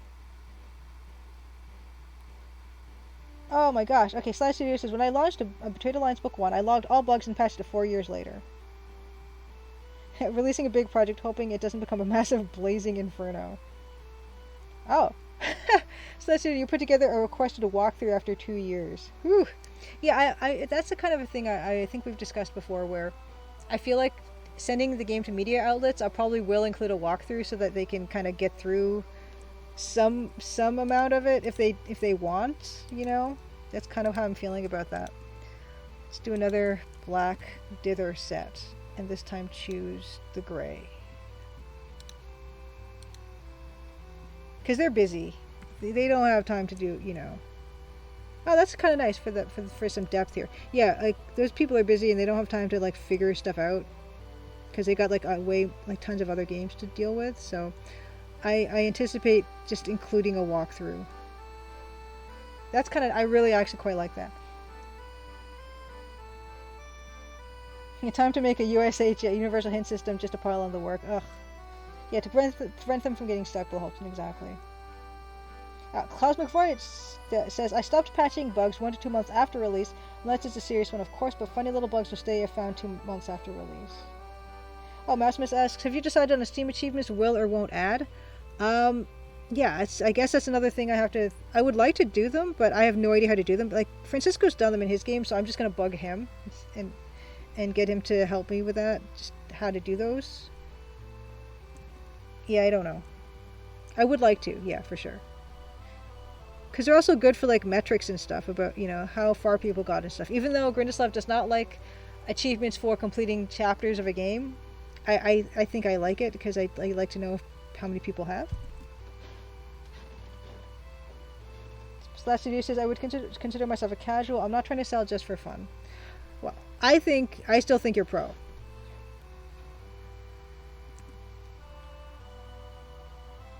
Sakanakawa says, I don't know, well, launching a game tends to be simultaneously exciting and disappointing, and definitely isn't a time to rest, at least not right away.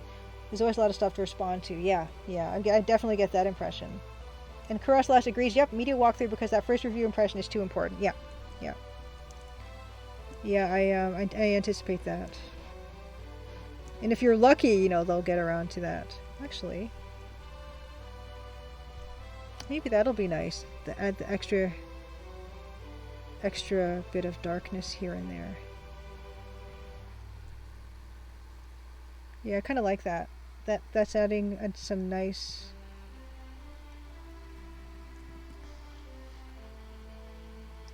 Adventure Game Geek really late in UK, so night and thanks to drop in more often. Yes, please do. Adventure Game Geek. It's always great to see you. I'm a huge fan of your channel and your videos.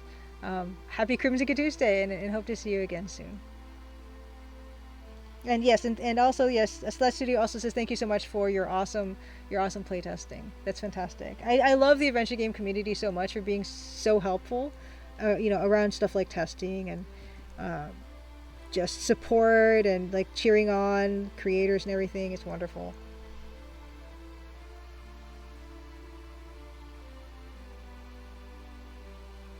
Yeah, but Massimo says you need to have something to keep you busy the week after release. It's hard to disconnect. Oh, I'm sure I'll be on the internet just trawling review sites and seeing how that goes, and on Steam seeing how many reviews I get, and asking for more reviews on Twitter, all those things, I'm sure.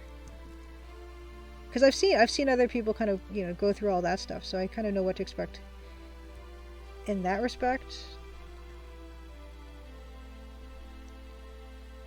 So I'm sure I'll be there soon enough, get to experience it for myself.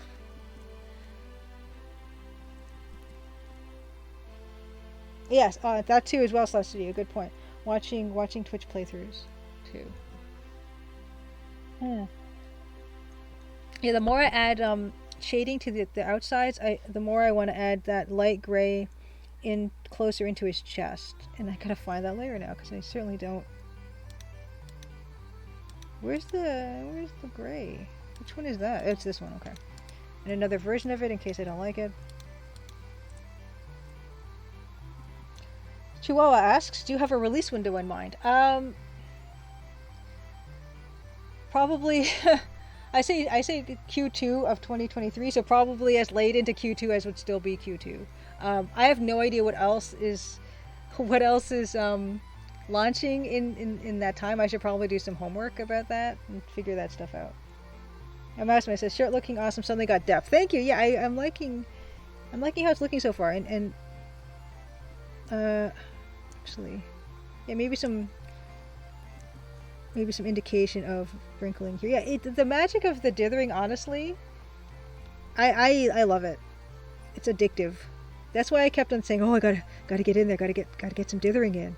I gotta wait though. I gotta wait till the drawing is more resolved to get that dithering in, and then here we are dithering and just loving every second of it.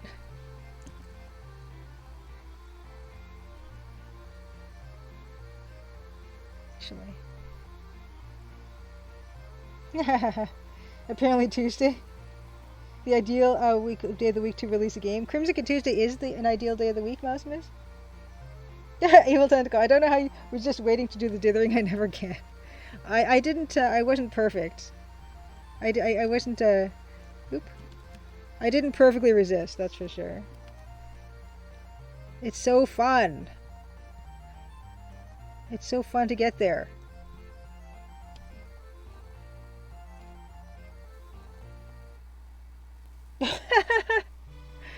Chihuahua says, I think the only other game coming out in Q2 is some indie title called The Legend of Zelda. Oh. Oh. Right. Yeah. Yeah, I have to do some research. I'm gonna do some homework about all that, you know.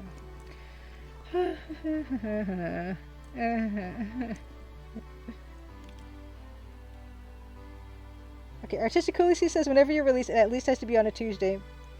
Not 100% sure, Artistic Coolies, if you're saying that because of a Crimson Tuesday, or if it indeed is the best day to launch something.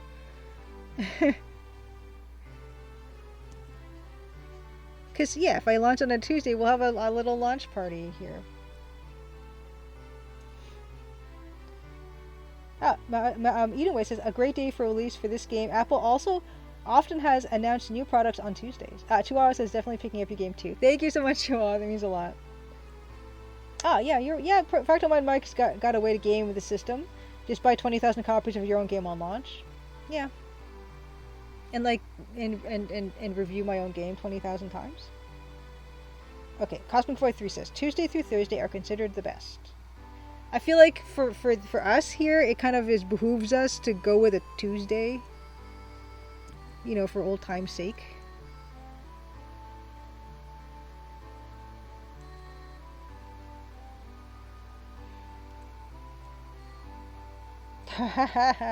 Crosslash, I played Legend of Zelda Link to the Past. It was just about some girl's diamonds or something. Clearly a knockoff of Crimson Diamond. Clearly.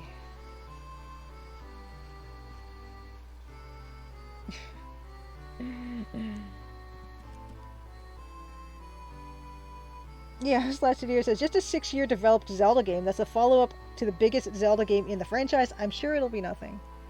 Oh yeah. It will be the Tuesday. It will be the Tuesday to end all Tuesdays. Indeed.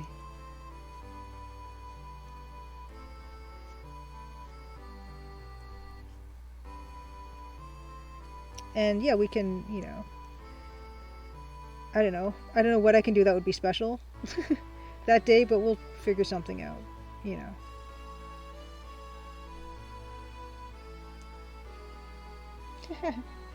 It has to be Wednesday here.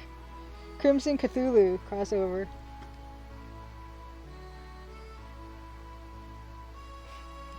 I like Cthulhu stuff.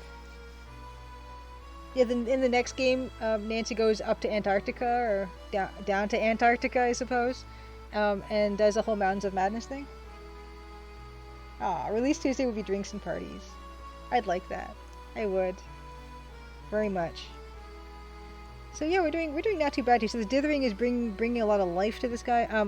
But we talked about Firelight, didn't we? And let's see how the pirates are doing with the Firelight here. Not a lot of. Let's see here. There's a bit of light in this man's face. We're gonna try to get into some of that, I think.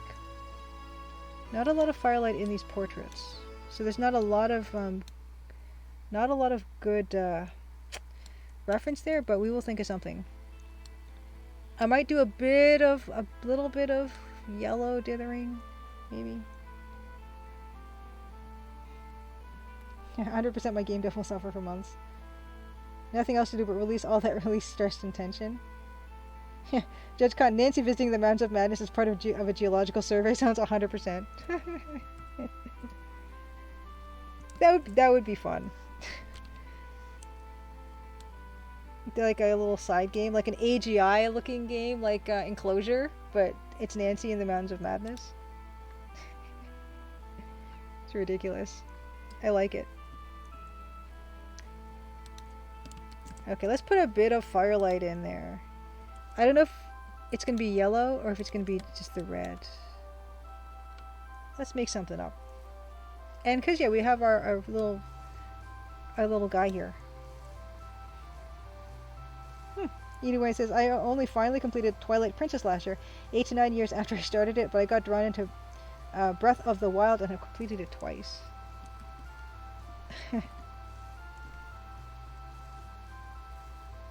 Yeah, I've got a lot of like awesome looking games that I did pick up. And I've been playing a bit of Castle Helios here and there, which is fun. I wonder. Do a bit of just touch. A little touch. And I think I do want to put some of the warm red in as well. Nancy in Antarctica eating with pitches will need to involve infiltrating a penguin cult. Chihuahua, I've been enjoying Hobbs Barrow. Yeah, Hobbs Barrow is another Adventure Game Studio game. Sean Aitchison. I met Sean in Adventure X 2019. That was really cool. Twilight Princess is great once you get out of the 1 hour opening tutorial. I've never played a Zelda game, like from beginning to end or anything. I never really had a console. Oh, Maximus. I will go offline whenever Starfield releases. Target is H1? First half of 2021? Oh wow, JudgeCon says Lovecraft rarely had female characters. The only one I can think of, Asnith Waite, was actually her father possessing her body. It'd be cool to see if Nancy's staying level-headed with the rest of the survey team has their minds blown. Farewell, Nova Scotia! Yeah, I don't know. I mean, it's probably too much for Nancy, I think.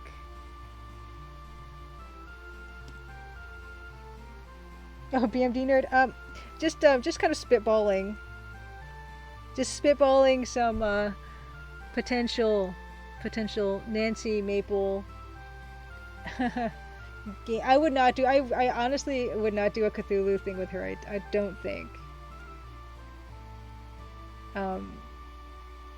Because Crimson Diamond is kind of like really grounded in reality stuff, so I don't see myself doing that. It's just fun to think about.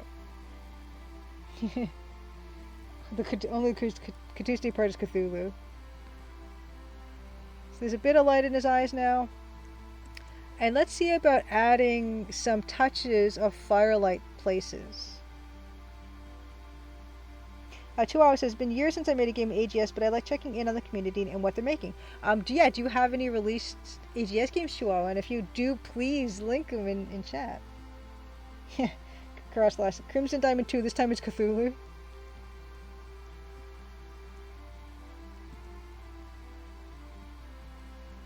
Yeah, I don't, it could be like a, I don't know, some kind of narrative, something about her writing a story or something. I don't know. Yeah, there's no Cthulhu, there's only Zool. Maybe put like, people's noses get really shiny, you know, so maybe he's got a bit of reflection in certain places. I don't know. It's really hard to say. I might have to put just a little bit of dithering to soften that out a tiny bit.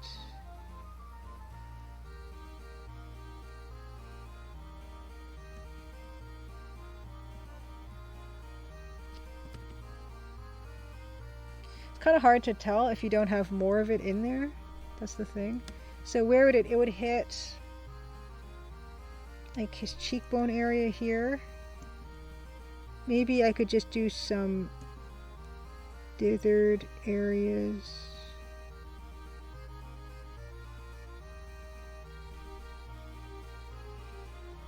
Yes, Nightbot just dropped all my links to all the stuff where you can find Crimson Diamond stuff. Of course, the demo on Steam and itch.io. There's also my YouTube channel, so I put all my VODs up there after a while, and that includes like the Let's Play stuff, and I put the Let's Play stuff up kind of separately in case people just want to watch the little Let's Plays. And the dev blog.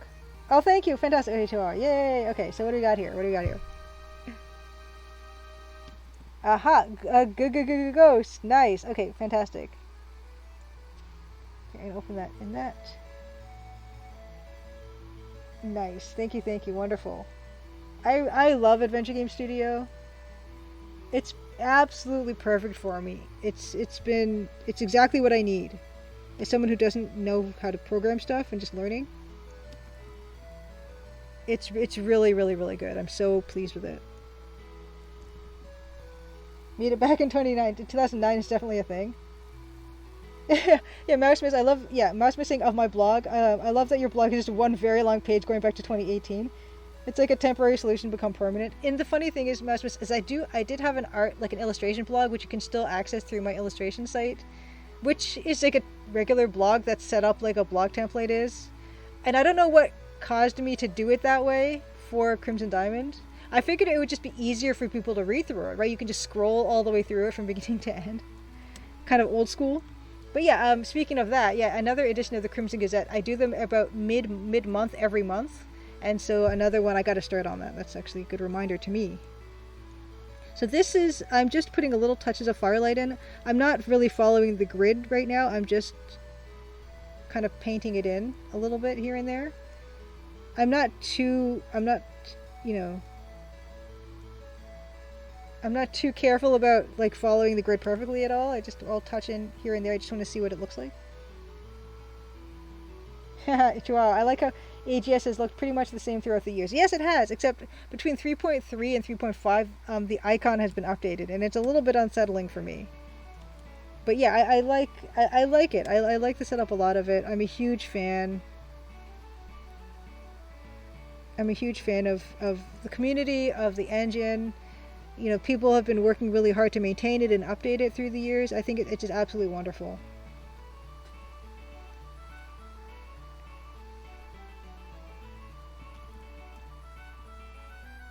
I can't tell yet. It still looks kind of like weird, kind of like paint on his face. But I want to move that up a bit. Oh my gosh, the downside is your blog page is 95 megabytes. Oh no. Are you? Oh my gosh. So is it slow to load? Most of it is. Oops. Is this something I should look into? Should I like migrate it to something, or something? Oh my gosh! For 20 seconds to fully load. Oh no. Okay. So that's. Maybe I should fix that. Should I fix that? That sounds like something I should fix. Uh-oh. I had no idea it took that long, because I never have to load it remotely. Oops. Okay. Maybe that's something for me to think of in the new year. Just split by year, quick fix. Okay, yeah, okay. Okay, split it by year. That won't even take too long. There's like 12 entries a year or whatever. Okay. We'll put that on the to-do list.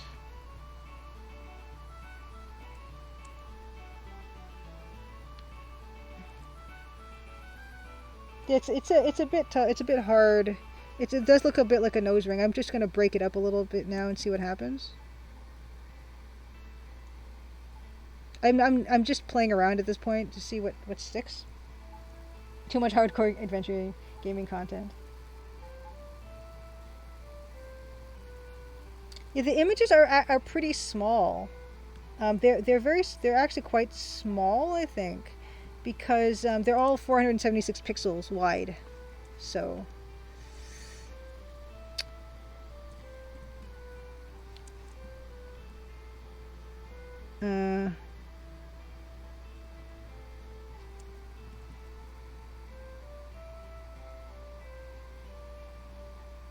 okay. Oh, Crosslash says developer console and browser should help categorize what's taking up the loading. I should probably, you know, I should probably fix that and make that not happen anymore. So seriously, zooming out, it's looking just awesome, Julie. Thank you. Yeah, I mean, you gotta keep going back and forth on these things. Like that might be, it still might be a bit too much shine on the nose.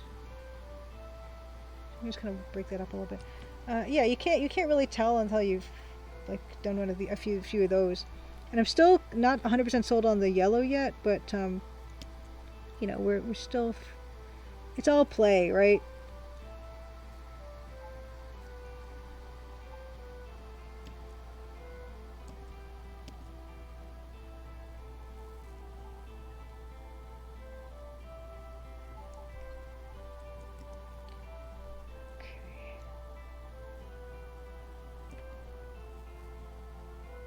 Slicer says, I think the diffuse yellow works. Almost gives the impression of sweat. Interesting. Yeah, like a bit of a glow. Like with makeup, you put a hit of a highlight on here area, so to kind of make you get a bit of glow on you. Maybe on the inner corners of the eyes. So maybe I should give him some inner corner hits like I do.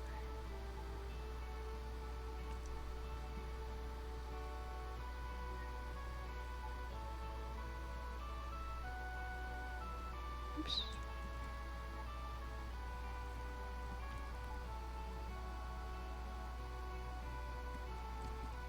One Short Eye, good to see you.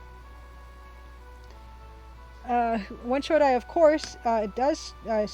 You stream your speed runs, don't you, One Short Eye? I'm gonna just give you a shout out. No, One Short Eye. Oh, you know what? I think I've got that link somewhere. Okay, wait. I think I have a. This could be a disaster. Okay, where is it? Yes, One Short Eye has a wonderful YouTube channel. Where he produces documentaries of adventure game speedrunning. Check them out. They're all wonderful, wonderful, wonderful.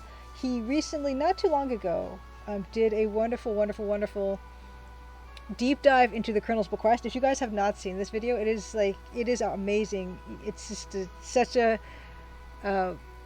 educational, entertaining video. I definitely recommend checking that out. Also, if you're interested at all in adventure game speedrunning and the adventure game speedrunning Speedy Adventures Discord community, there's also an invite link to that as well in Nightbot. They did the Crimson Diamond demo a few back in September or October they did, and that was super fun to see them play it. And I took a lot of that feedback. One Short Eye, a lot of the speedrunners gave me some really good feedback, and I have changed a few things in the game because of the feedback that the speedrunners gave me. For instance, no longer in the version of the demo that will be coming out at some point, and pressing the enter button no longer opens the parser. So you can just keep it pressed down to clear text boxes if you want, and it's not going to open up the text parser anymore. Opening up the text parser is going to be done just by entering, like starting typing and the spacebar. And Slash says that Colonel's Bequest video was great. Funny enough, my kids were really into it. Yeah, the speedrunning community is wonderful, wonderful, wonderful.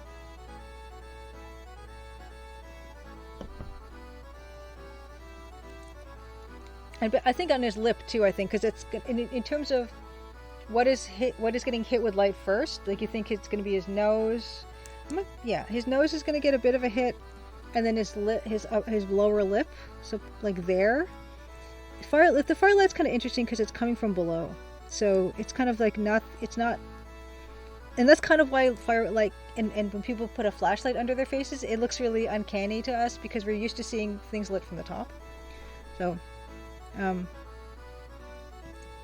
that's another reason why this guy could potentially look creepy, because he's not lit in the way nature. It's like not a natural lighting condition. One Jedi says, should have kept it the way it was with the enter key. Opening up the text parser command box, but also make holding enter scroll through the inventory just out of spite. Ha! I like the way you think, One Short Eye. Yeah, it so I did change that because yeah, it's it makes it easier to just clear text boxes quickly, because I didn't realize people would just keep that enter key down. And no, don't do that. Maybe in the a bit in his his whiskers in the front too. I'm gonna look into that as well. Though I feel like I just want to put one or two pixels just in his nose, you know. Although that might be here. Marisma says his face looks much rounder in the close-up. In the river, his face looks quite long. This is true. It could be a case of we go back and fix his face back in that one. There are always options. There's always options for consistency's sake. Yeah, I want to add a little bit of yellow. I'm still not sold on the yellow yet. Lello. I'm going to put some hits here and there to try to sell this a bit more. The close-up looks too good to mess with. Yeah, the idea is to change the thing that requires the least effort. Yeah, because hair, especially gray hair, is translucent or transparent, so you're going to get some light shining in it, you know, as it passes through. So we're going to see if I can sell this idea to myself of kind of putting in some light in his beard. Yeah, exactly. Eating with, we'll fix it in post. I did go back and I made, see this bucket here, you see the way the bucket looks in this shot? It doesn't look like our bucket. It does not look like the bucket in the close-up, so I did go back and I changed this bucket. I did do that in the new version of the demo. So I will fix things if they're easy to fix for consistency's sake. So I would not have a problem with adjusting his face in the river to make it look rounder here, you know. So. Oh, ears and no ears in the river scene. Also true. I guess also he's got that hat on. Maybe his hair might have been more disheveled. These are all very, very true. And yeah, I'm glad you're liking the yellow evil tentacle. It just, yeah, it sometimes takes a little bit of. It might not look good right away. You kind of have to just play with it a little bit to see how that's going to work. Because sometimes if you just get a little bit of it, it's not incorporated, right? And I might put a bit of shine on the clips too. Ears and no ears. Consistency. Yeah, that's just pretty easy to fix. Like at this resolution, it's just everything is easy to fix. Do we need to come back with fresh eyes? That could very well be the case. You know, it could very well be the case. We might need to do that.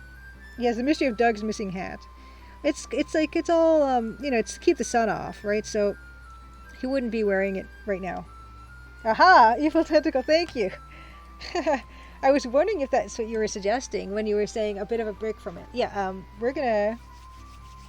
This is exciting because we actually haven't gotten back to our Biomenace playthrough. So we're gonna, thanks to Evil Tentacle's points redemption, we are gonna play 10 minutes of Biomenace, this wonderful EGA platform game, action platform game by Apogee from 1993 by Jim Norwood.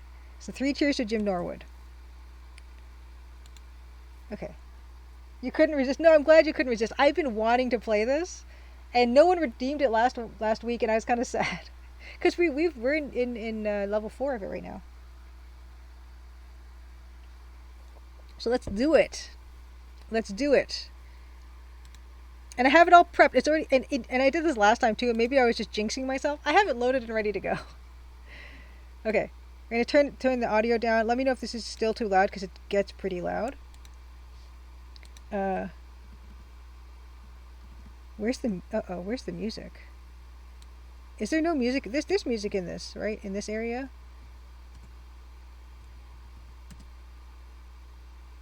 Okay, where's the music? Configure music. Yeah, there's music. Yeah, there's music. Where's the music? Yeah, you don't know where the music is. So there is music in this scene, right? What's going on? Okay, it's not this. Okay, I know what it is. It's the mixer, the volume mixer. That's what it is. Okay. DOS box. There it is. Is that too loud? Yes, Moral Recordings, yeah, you got it. Let me know if that's too loud. Scream if it's too loud.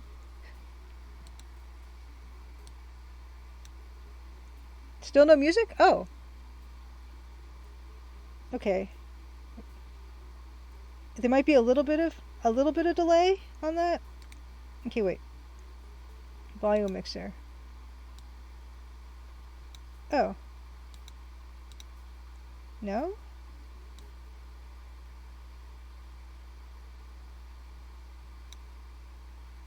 Okay, how's that? Let me know. We won't start the timer until we get everything set. No music still? Oh no. Nothing? Ah, okay, wait. What if I turn, okay, what if I really turn it up? Nothing still? Nothing at all? Properties? Okay, hold on. Oh, there it is? Okay, now we can hear, okay, is it loud enough? Is it loud enough?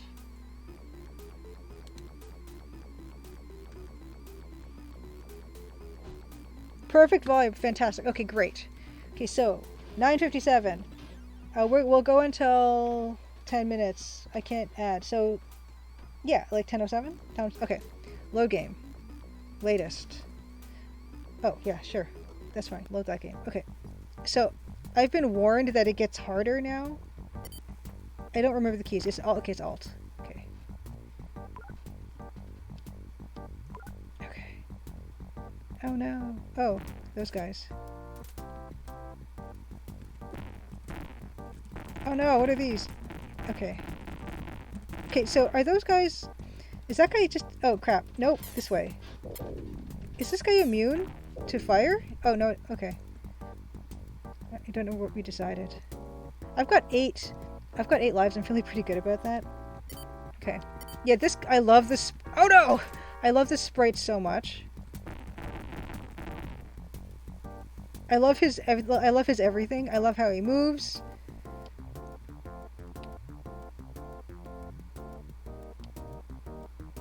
Okay, let's start from the beginning again. Of course, this is EGA. I just love it. I love the EGA so much. I love this blue sky. I love his little wee mustache. I love his name.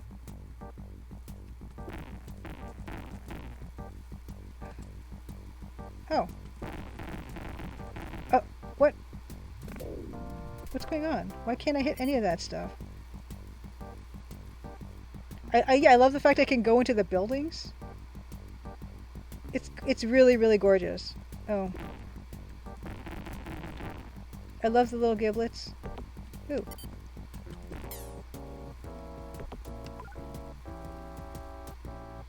You never get sick of this game, Judge Cod? I love this game. And yeah, it's such a treat to get to play it because I never played it back in the day. I'm definitely more of a cosmic adventure type of a person, even though I never really finished that either. But yeah, this game, it's fantastic. It's stunning. Oh no. Okay, there we go.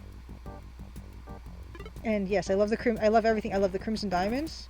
Can I not? Oh. No. The music is amazing. Oh.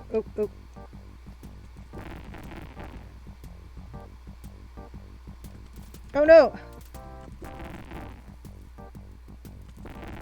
Uh-oh. This isn't looking that good for me right now. Okay. Yeah, the feisty guys are great. Everything about this is a lot of fun.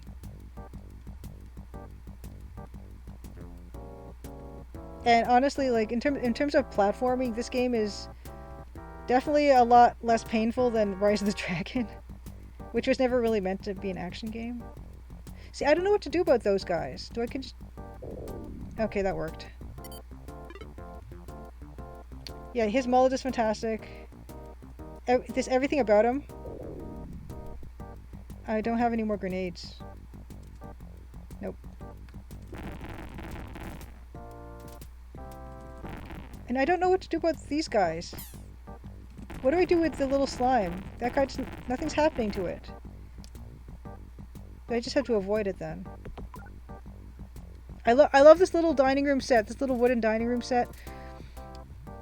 It's so appealing. Look at this little... find the color... What? Oh, shoot! Okay, only grenades can kill the slimes. Thank you, Judge Khan.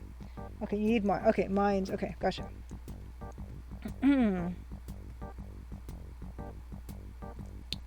Okay. So there's some sort of color combination thing there. I don't know what that is. But it looked important. That gets me nervous because I'm not good at this. Oh crap. Well, they are pretty slow, so I guess it's okay. Yeah, I'm not... Oh...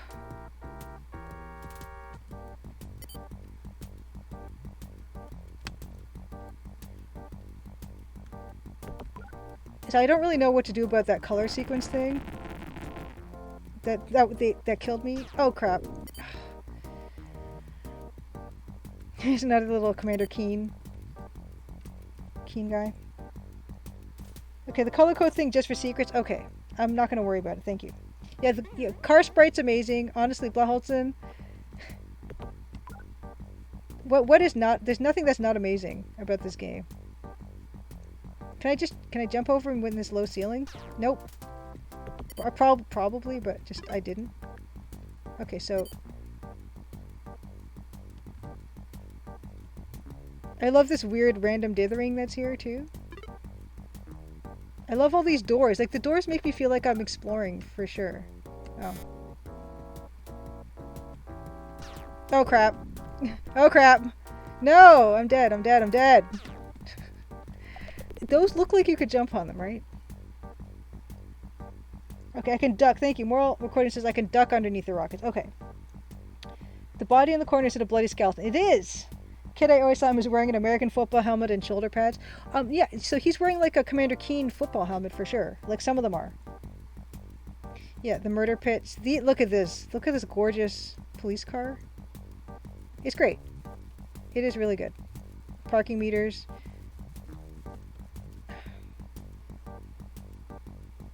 I love his little 2-pixel eyes on the slimes. Yeah, I'm not gonna quit raving about this. Oh crap. Oh.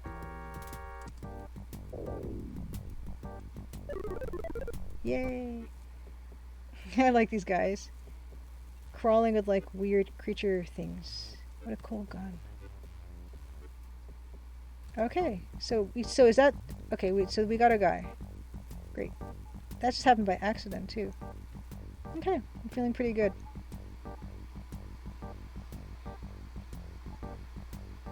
Okay, so I need to get up there. Okay, yeah, it's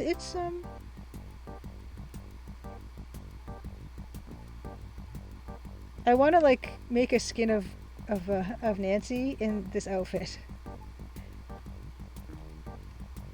She could cosplay as... Yeah, so this guy, yeah, so that skeleton's got the Commander Keen helmet. Yeah. And it's bloodied. No, I didn't touch it.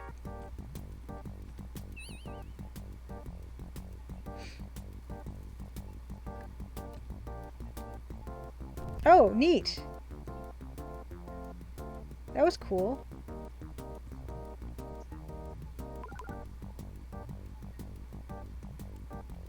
Oh. I wonder if I can...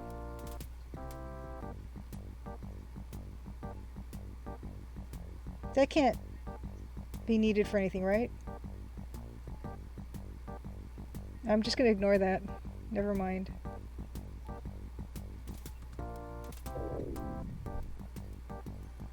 Okay, no, that was useless. Oh! Karajitsu! Oh my gosh! Thank you so much for the raid, Karajitsu! I'm gonna give you a shout out. Let me just quickly pause this for a second. Kirajitsu, streamer, good to see you. Streamed, oh, why isn't that doing the thing I wanted to do? Okay, yeah, Kirajitsu streamed the Crimson Diamond demo, and it was a pro, didn't need any hints. Fantastic. Thanks for the raid.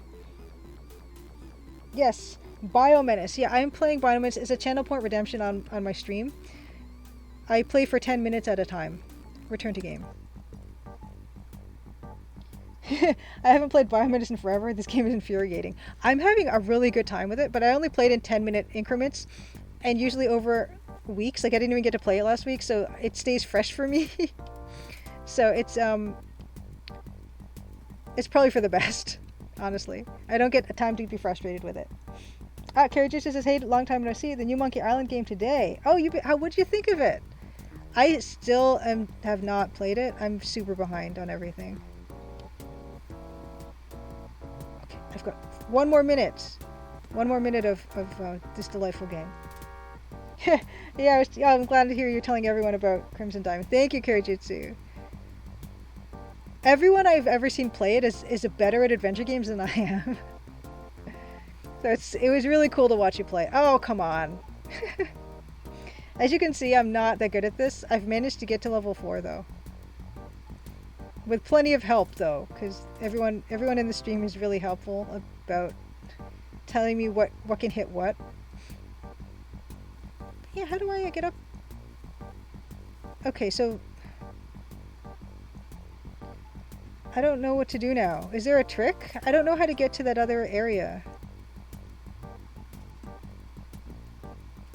How do I get to the other area? Wrong way, go back. Okay, see, this is what I mean by being helped by chat. Oh, Karajuchu says, I've always loved the series. I defended the new art style, but I'm definitely not a fan of the art style for Return to Monkey Island. One-eyed Freakbot knows this game inside and out. Okay, good. I'm glad to have helpers, because it takes a lot of people to help me finish this game. Is it this way again? No, right? Because not only am I not good at arcade games, but I have a very, very, very bad sense of direction. So I don't know where to go from here. Oh, no, there's a platform. Oh, was this platform here before? You got to episode 2 and rage quit the snakes, man. That's very impressive. I know there's four. Oh no, that doesn't go high enough. Okay, I need to push the big concrete block. Okay, we'll get back up there. And it's 10:08 now. I just want to get back up to where I need to be for the next part. The snakes were what broke you. Are there any cheats for this game or anything at all? Okay, so I gotta push this more? Like more?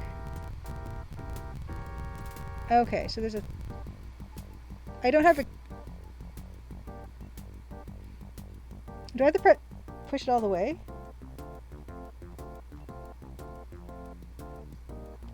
Okay, that's excellent. Okay. Oh, shoot. Okay, we're gonna pause it here, I think. I know that saving the game will put me back to the front of the game, but I will pause it. Thank you, and yes, thank you, Evil Tentacle, for the hint. Yeah, Edenway says each of the Monkey Island games has its own style. Return to Monkey Island is just another style. Yeah, I still plan on playing Return to Monkey Island. It's got a lot going for it. So yeah, definitely. And yeah, why don't we just... Nah, you know what? I'm not gonna keep the music on. I'm gonna go back to sound settings. Oh no, I didn't want to do that. Oh well, One-Eyed Freakbot says if you press C, A, and T keys, it gives you full HP and ammo. You can press C and T on the keyboard at the same time. That's good to know. I've so far not needed to get into anything like that, and I've got 8 lives, so I'm feeling pretty confident. Although that confidence will not last. I promise. So don't worry about that. Okay, we're gonna move back into Photoshop. Yeah. So if anyone here is new to my stream, I'm working on the game Kaijitsu Play the Crimson Diamond, and on my streams I usually am working on pixel art. So we're working on pixel art, and I've got these EGA these are pirates. Speaking of Monkey Island, some Monkey Island pirates here as reference for me to help make some of my game art. And this is all stuff that happens in the introductory sequence of my game, so you don't have to worry ever about spoilers here. I don't spoil any part of my game. Karijutsu says, yes, Return to Monkey Island is still good. I appreciate the change in style to do something new. Puzzles are definitely in tune with the original. Oh, it gives full ammo and grenades, nothing else. Okay, it's still good to know. Thank you, One-Eyed Freakbot. And you know what, Karijutsu, now that you've brought these wonderful raiders in, I'm gonna run my trailer really quickly. For anyone who's never played the Crimson Diamond or Text Parser adventure games, it will give you a good idea of what that looks like. Kaijutsu is an expert, but for the rest of you, just in case, because I do think that this style of game is something that lots of people can enjoy, even if you didn't enjoy it like back in the day, like a lot of us did. And Edenwood says that pacing and puzzles of Return to Monkey Island are a good pace. Yeah, the team is strong, so I'm definitely gonna check it out. But I've got like this incredible backlog of stuff, so we're gonna play the trailer. Let's get into it. Crimson, Ontario was once a prosperous, lively mining town. but that was a long time ago. Now it's quiet, nearly deserted, and some folks aim to keep it that way. Nancy Maple is an aspiring mineralogist, assigned to follow the trail of a dazzling diamond. An intriguing cast of characters has converged under one roof, each meaning to get their own way. Or else. Will Nancy untangle the mysteries and machinations before it's too late? Will the sleepy town of Crimson shine once more? Find out in The Crimson Diamond, an upcoming adventure game by Julia Minamata. The Crimson Diamond demo is available on Steam and itch.io for Windows PC and Mac OS. OG Icehouse, thank you so much for the follow. Oh, Karijitsu, there's a good reason you didn't get to the boathouse. And that's because you can't get into the boathouse on the in the demo. You got to wait for the full game to get outside and get to see those things. So, Rob the Wonderful, thank you so much. You say it looks cool. Thank you. So that's that. And yeah, so Karijitsu mentioned the music of the game is also awesome. Yeah, so Dan, a couple weeks ago, Dan was on stream with me. We were composing a triumphant ending for the game, so that was a lot of fun. So occasionally we do get Dan on stream, but Dan is a touring musician. He composes, he teaches, so he's pretty busy. But when we can get him, it's a wonderful time. If you've never seen a Dan stream, he uses his Roland MT32 and composes music right here with us. He takes feedback from everyone, and we usually come out of it with a really nice sounding track for the game. So it's good. It's good stuff. Oh, and yes, Karijitsu. Yeah, you're even better at this stuff than I am. Speaking of, yeah. So I do have a Patreon, and during the holiday season, my $5 patrons get a holiday card sent out to them. And new $5 patrons, they get a bonus pack of last year's card, the year before's card, as a postcard, and a glossy postcard as well, to say thank you for becoming a patron. And I am really late with my holiday cards every year.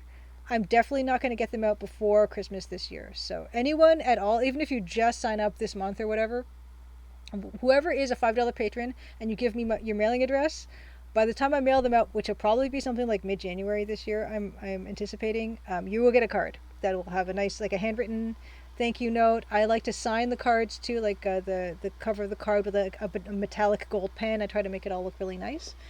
So that's that. So thank you, Karijitsu, for reminding me, and thank you, of course, to my current patrons. You guys are like the best thing ever. So thank you. Oh, and where's my music? Is my music even playing? Okay, it's just really soft. Okay, you guys can hear that. Oh, and Greedy Lemming asks, how long does the demo gameplay generally last? Karijitsu streamed it. A lot of people, when they stream it, it takes about an hour, I would say. So the entire game is 7 chapters. So I'm kind of anticipating it'll be 7 to 10 hours long, hopefully, which is kind of like a typical adventure game of this type. Okay, never mind. Karijitsu says, I went super deep and it took like 2 hours, but you can run it pretty comfortably in like 45 minutes to an hour. Okay, yeah, so there we go. And Ace asks, do you have an interest in mineralogy? If so, have you heard of Nick Zettner? I hear his teachings on the subject are interesting, and he has his own YouTube channel. Bookmarked it recently. I'm going to write that down, like right now, because I love mineralogy. It's just a hobby of mine. I like to like collect rocks and all kinds of minerals and things. I actually ordered myself a little Christmas present that I'm really excited to show you guys when it does come. That is of that same, in that same department. So let me write this down.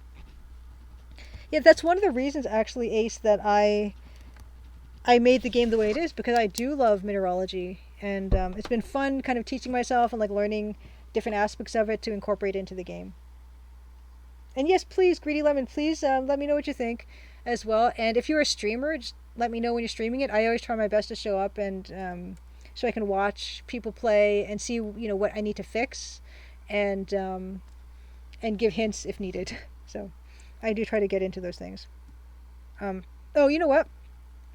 Thinking about the lighting, so I'm glad we did take that break for Biomenace Evil Tentacle, because thinking about lighting, actually, there is something called like the water line in the eye here that actually is quite reflective, and so that would show the yellow here, that part in the eye.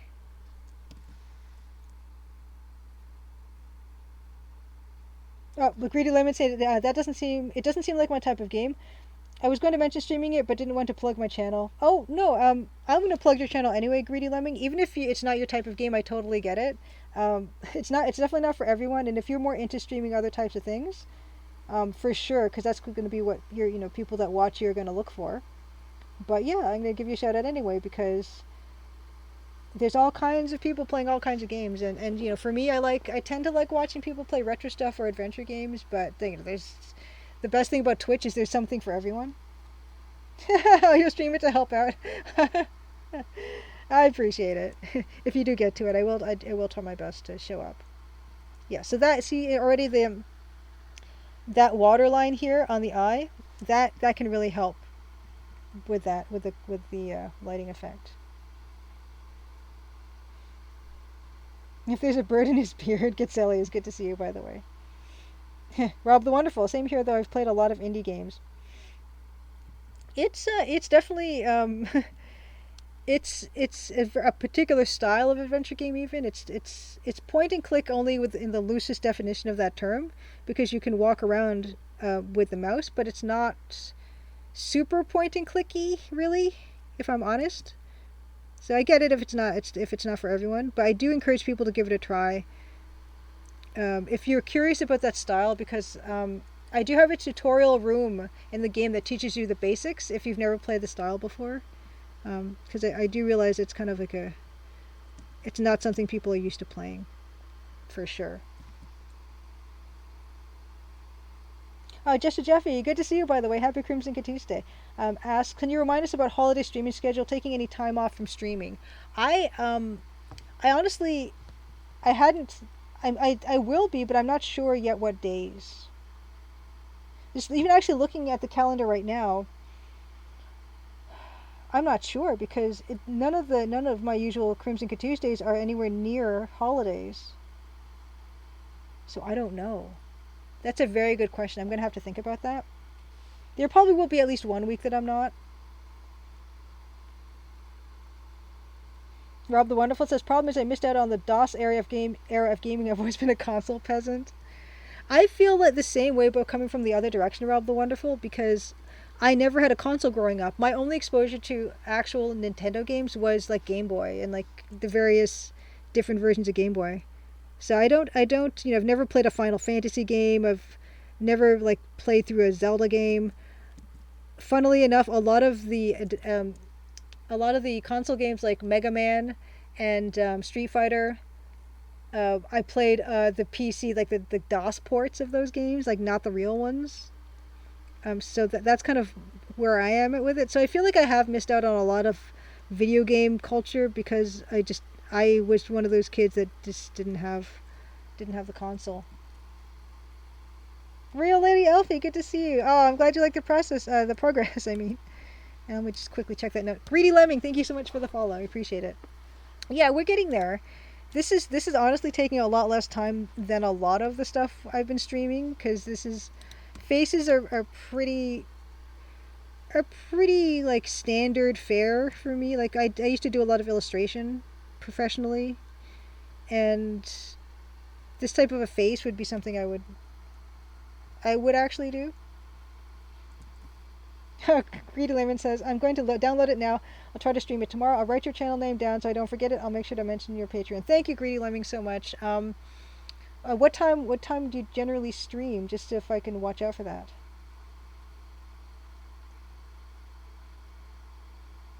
Yeah, One Short Eye as well says, it's interesting how that shapes people. I'm about the same age as Julia, and the first proper console my family owned was the Sega Saturn. Yeah, we never owned a console in my family. We were always like I'm going to try incorporating more of that yellow into his beard. IBM PC was our gaming machine for most of my young life. Yeah, IBM PC all the way with me. Oh, no music? Oh, sorry. I gotta play around with the volume mixer again.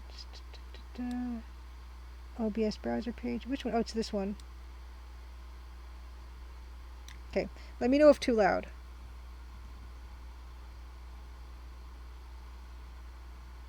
Just Con, your first console was Sega Master System. Okay, Greedy Lemming, it's usually random. You have 3 kids there. Oh, Greedy Lemming, what time would be good for me? Oh, that's a tough one. Um, that's a tough one. Anywhere from between, like 1 p.m. to 4:30, 3:30, and then in the evening as well. So anything between, I don't know, like between 7:30 and any time in the evening. I don't know even what time zone you're in. I'm in Toronto time, like it's Eastern Standard Time. Still no music? Okay, it's probably just not loud enough. Okay, hold on. Hold on. I will fix this. Thank you, Mouse Miss, by the way.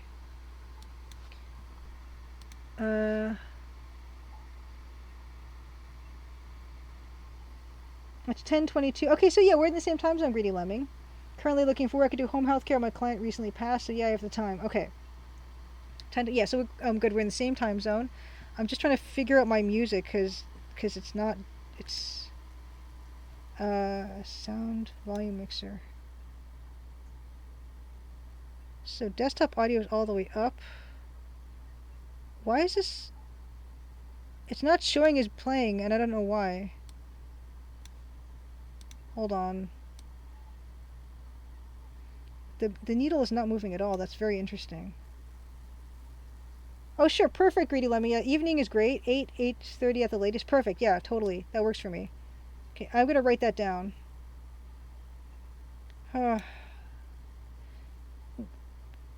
Playing around with the audio stuff is never recommended, is it?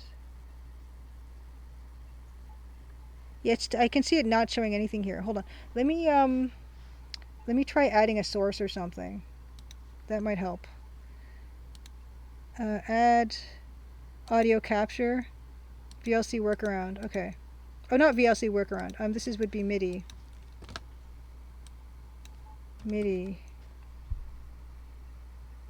Okay. Okay. We're gonna try this. Give it a second here. This is fascinating. I'm not sure why it's not. Okay, let me write that down. Actually, I'm gonna write that down while my music isn't working. Greedy Lemming. So let's see. I'll put you down. So it's tomorrow, Wednesday, 8 p.m. Greedy Lemming. And then if you start 8:30 or whatever, I'm just gonna be working anyway, so it doesn't really matter. Twitch. Okay. Great. This music thing is annoying me because I can hear it. Volume mixer. It's me. I wonder if it's because my OBS was acting out. Okay.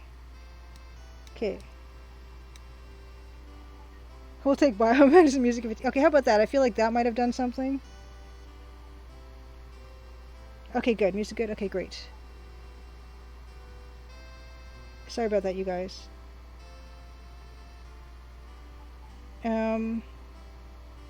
Is it too soft now? I mean, it's supposed to be soft. Anyway. As long as you're hearing something back there. Okay, it's good. Okay, good. So yeah, we were working on this guy. I was actually going to get in here with his beard. I don't know. This might be too much. That's why I think I started a new layer for this, which I'll do again, just in case, because I can't remember. But I'm going to see about...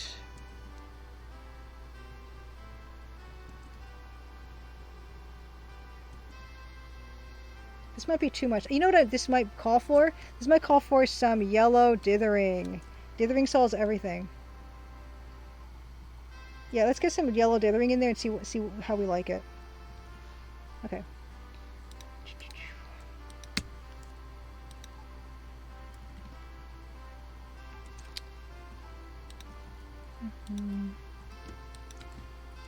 Oh, we're almost ready to start getting into the Let's Play, and I can't wait to show you guys my chart that I've put together. So yeah, from 10:30 to 11:30, I do I do a Let's Play of an EGA adventure game, and we've been working on Cruise for a Corpse, which is a French game, a French adventure game, but it is in English. And I'm having a lot of fun with it. Oops, that's not what I want. Okay, so let's see if we want to just put a little bit of dithering in his beard, maybe? Just a little, like, touches.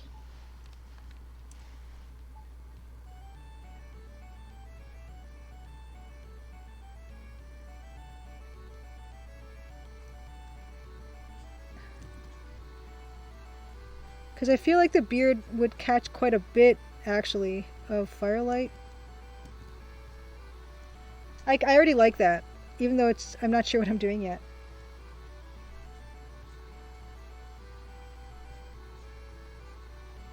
TV Prime, fantastic, good to see you. Good evening to you. Happy Crimson Tuesday. Yeah, we're just finishing off working on our guy here.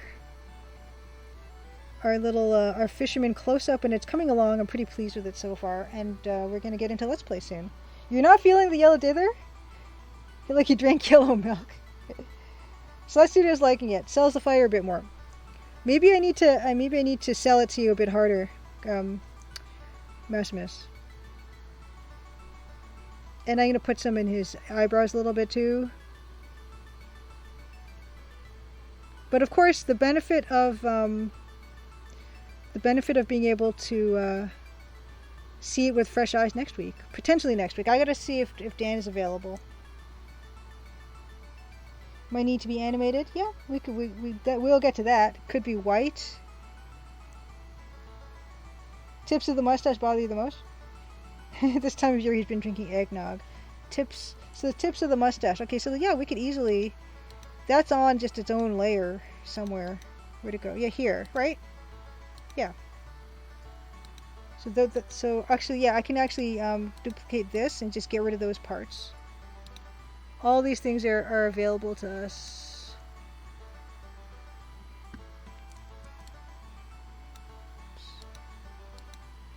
Yeah, okay.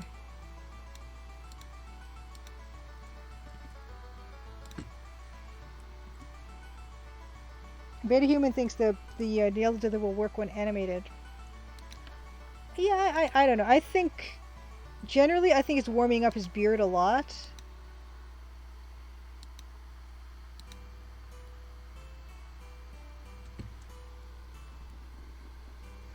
But yeah, I think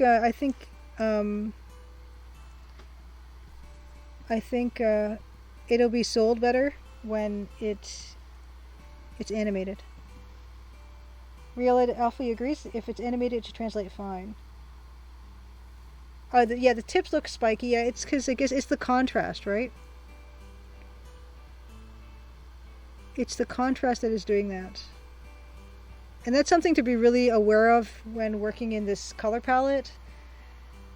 Because, yeah, if it's too high contrast, it can look really harsh and jaggedy.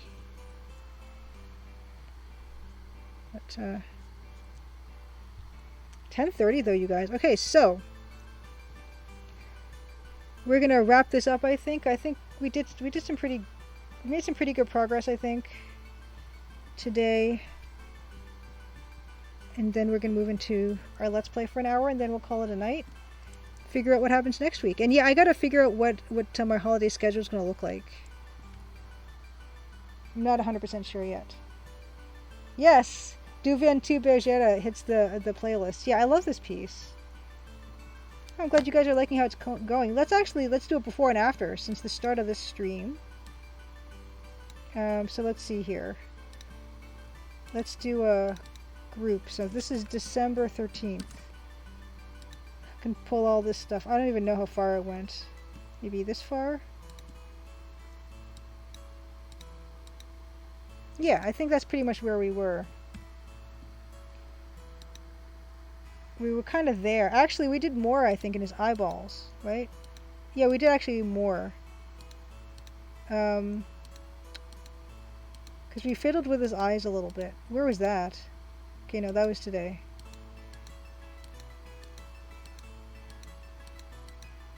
Yeah, so here, from here to here, this stuff is there. Good enough. So, we started here. His eyes were looking a little not convincing. And here's what we came up with today. Everything, good to see you.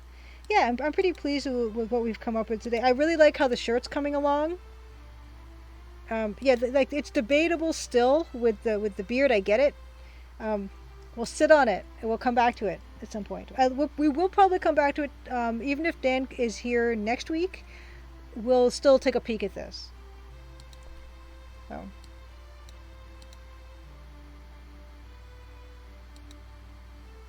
He lost a few pounds.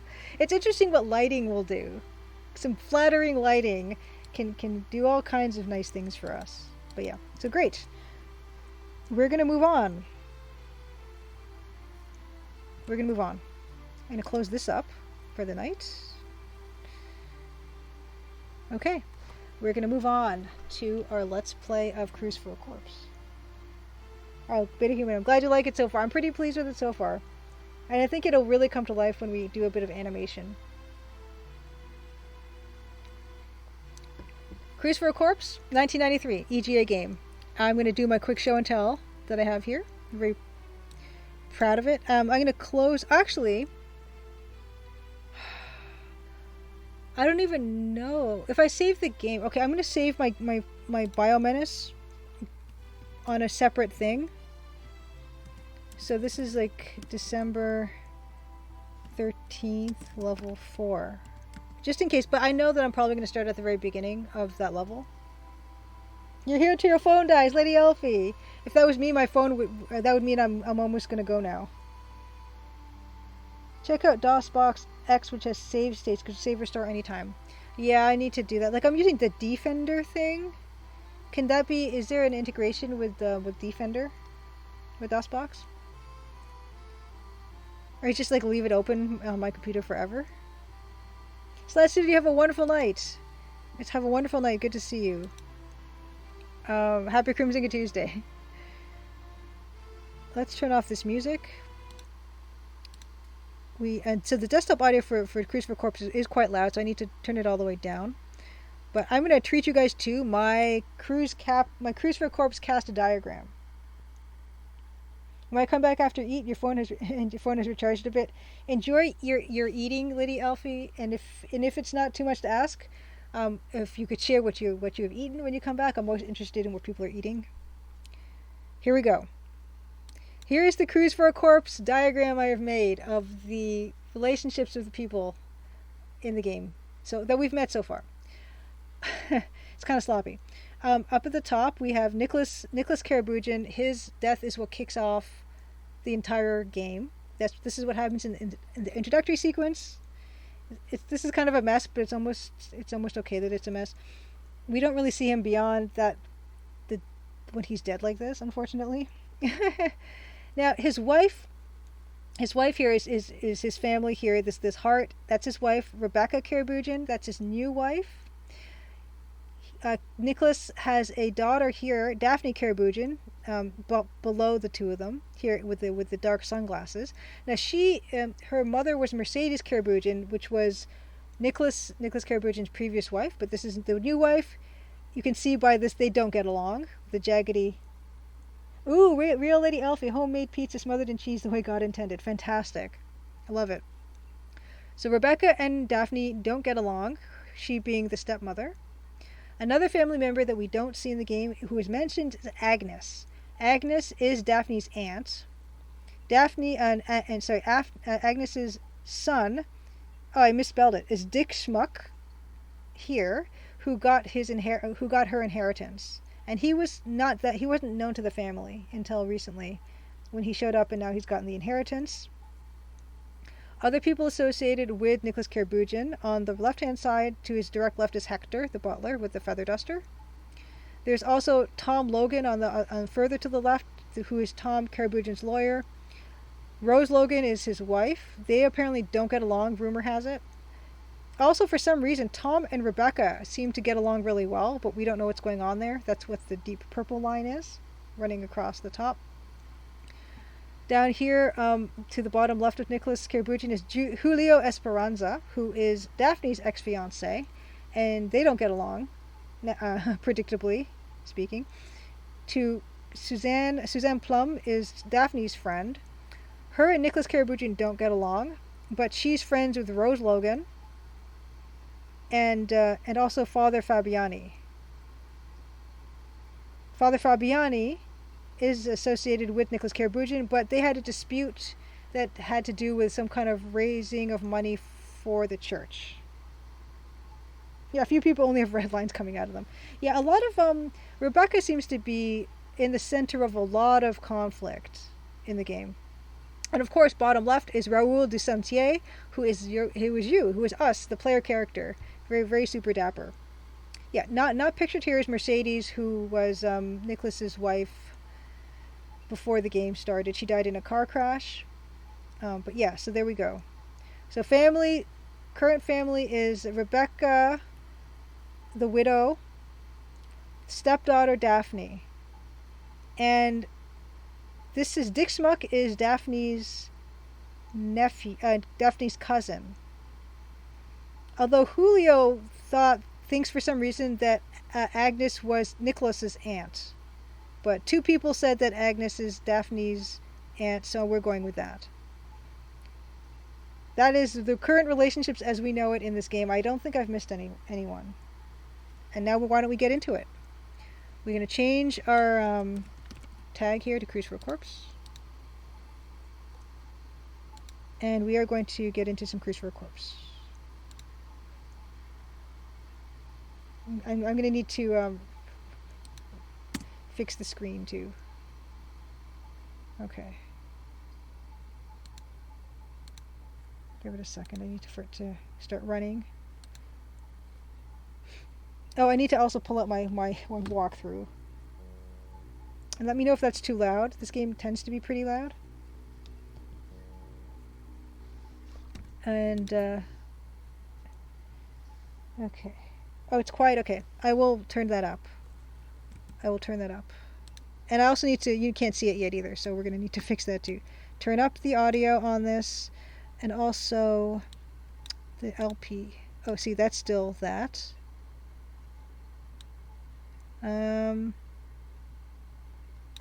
Let's just add a new window capture. Okay, great. So here's the game. I'm just going to restore the game. Okay. Wonderful. Okay. Load. Okay, December 6th latest. So that was last week. Yes, that was. Okay. Yes. Okay, so we were speaking to Daphne, I suppose. And I should have watched back. And I'm not even sure what time it is. Let me just say thank you for your help so we can do a time check. Time.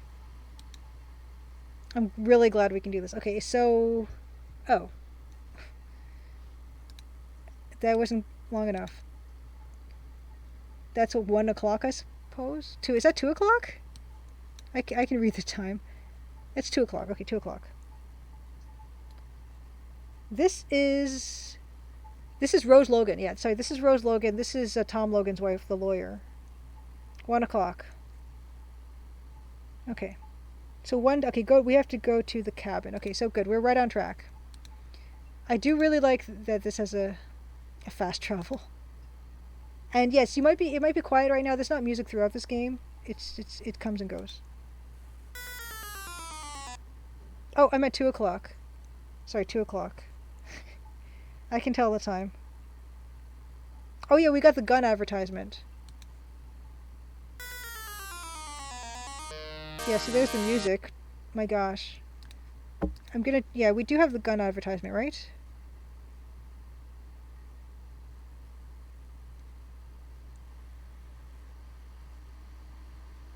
Go. Where's the gun advertisement? Oh, wait, is it the paper? No. Okay, wait. Okay, wait a second. Okay, maybe I have to go to the upper deck. Yes, I'm at 2 o'clock. Oh.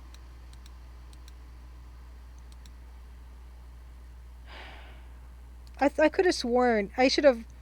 My prep did not include checking where we left off, but there's supposed to be a gun advertisement. Upper deck, I searched the bag for the gun advertisement. Map. Upper deck. Okay, you know what? Give me a second. I'm going to load it again. Load. Do we give Daphne the gun advertisement? Talk to Rose about the advertisement for guns. Yeah, here it is. Okay, so we did find it. Okay. Yeah, so we did do this. This gun would make him happy. Happy wedding anniversary. What wedding anniversary is that for, I wonder? Okay, good. So we did do that.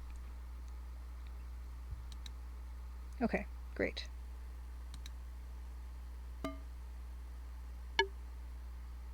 Okay, 210. Go to Tom and Rose Logan's cabin. Okay, we're on track now. Oops. Yeah.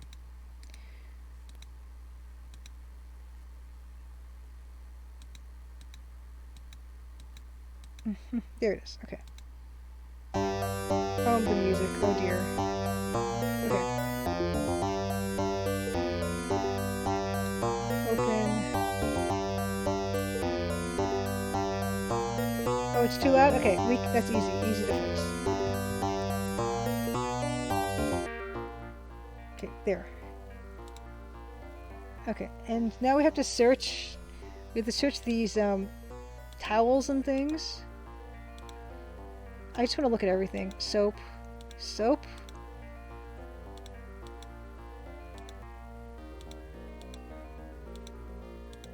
And I don't see. The thing is, I don't really know why we would do this. That's kind of like the motto for this game. Did we take the letter? Read. This isn't possible at the moment. Okay. Go to upper deck, see Suzanne. Oh my gosh. Okay. Let's do that. I like how his head looks down. Oilskin. A nice oilskin. I do like looking at everything, but there's not red canvas folding chair. Okay, examine laundry. Okay, so let us go to where we need to go. Oh, there's more. Is there more stuff in here? Not really. This is big book though. I'm gonna go back. This game supports MT32. I tried last week. It sounds better, but melody is still messed up. Must be emulation. Yeah, Vus is that's cheese, except it's not cheese. Another business folder. Another business folder? Blotting pad. Oh, under every blotting pad there must be a secret. I want to look at all these things. But oh, we can open up every single one of these. You know what we're gonna do? Door is empty. It's just like my game. And look, he even kneels to open. It's glorious. Get down there. Open that last one. Yeah. Looks familiar to me. Okay. Okay. See, exactly. You gotta store random keys under blotters eating with. The rest are just letting the whole team down. Okay.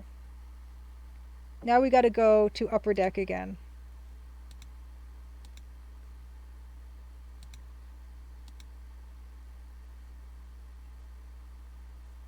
Oh my god. Oh, help, I'm falling to the sea, help.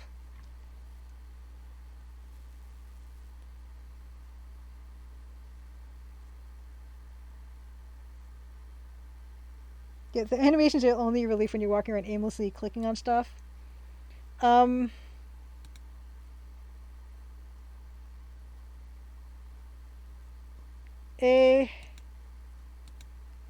Examine the sea. Can we not examine...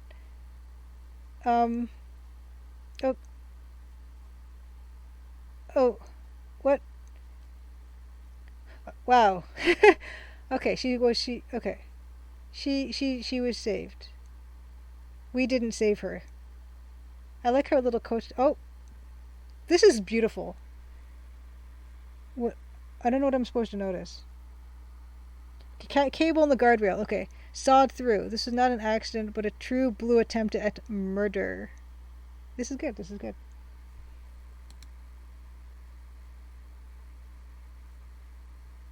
Oh. Oh.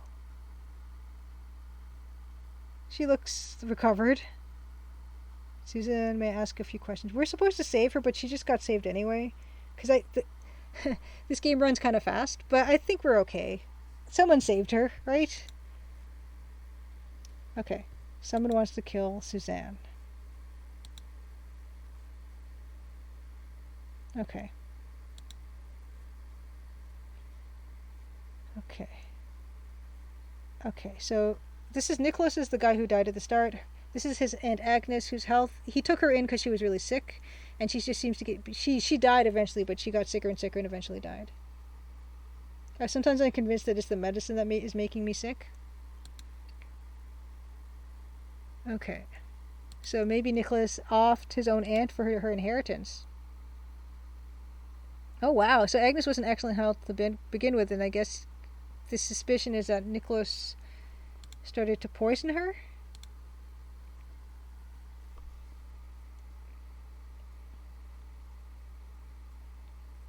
Okay, so that's because we were told that Nicholas didn't want Suzanne to come, but she managed to get her way on here to investigate. She's kind of like a little detective herself. Okay,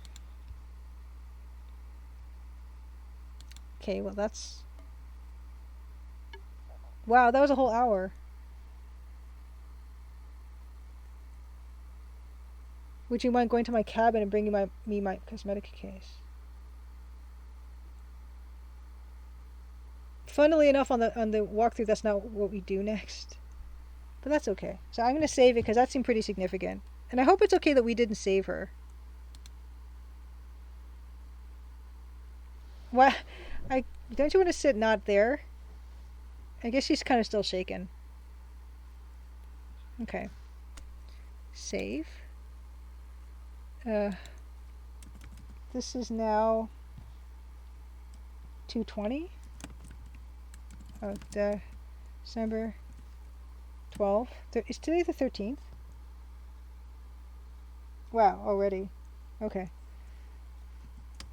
2:20 p.m. 15 o'clock. Oh, Bilkun, you've missed like not tons. Not a ton. We just saw a woman almost get murdered, but then she got saved, not by us. But someone did it. Now we have to go to laundry room. There is an interesting scene actually that you know what?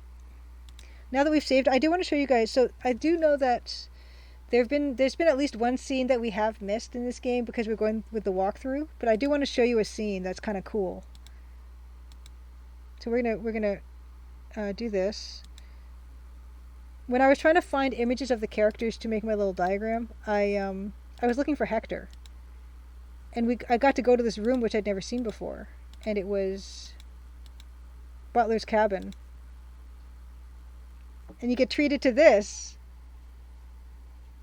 which you've never been in before. And actually, it's funny because last time I tried to visit here, Hector was in this room, but we have not seen this room yet ourselves. Padlock. Can I move behind? Can I move it? Bolts to the wall. Can I look behind? Don't see anything special. That's kind of a tease. Examine. So I haven't actually really interacted with this room because all I did was I visited Hector in here.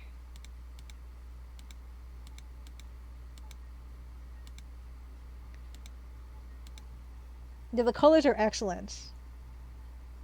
The colors are really beautiful. I think this is going to be my new my next thumbnail for the Let's Play, because it is gorgeous. The reds and the greens and the blues. This is now the Curtis request emoji string. Yes, that's perfect. The scroll and the dagger and the blood.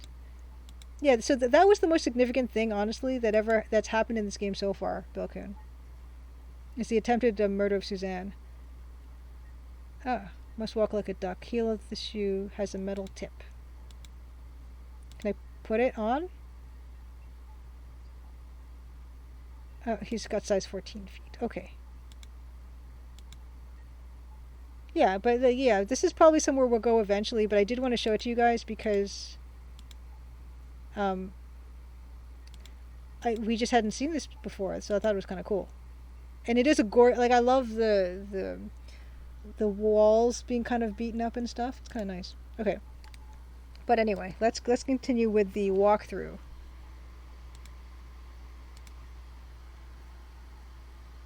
Yes. So yeah, the walkthrough next is telling me I need to go to the laundry room, search a pot for a small key, and I don't know how I would know how to do that in this game. But yeah, I guess the walkthrough's not meant. The walkthrough's not really meant to be understandable. It's just trying to get you through everything just in the fastest way possible.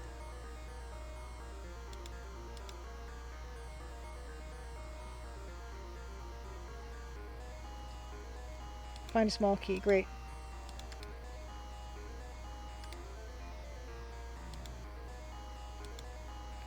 No inscription on it. Bilkin says, you know what? Murder, She Wrote adapted into a murder adventure game would be a super cool thing. I was thinking, I love Columbo, and I was thinking how fun it would be for there to be a Columbo mystery adventure game, but I have no idea how that would work because of the way Columbo is structured as a show. Because you see the murderer murder the person at the beginning, so we all know what happens, and then we watch Columbo figure it out. So I don't know how a player character would fit in that. Okay, okay, now I gotta go to Daphne's room. Oh, are there Murder, She Wrote games? Foggage Green? You can picture the Columbo dialogue trees. Oh my goodness, so yeah, this room is in disarray. Time. Oh, 2 of them, TV Prime, indeed.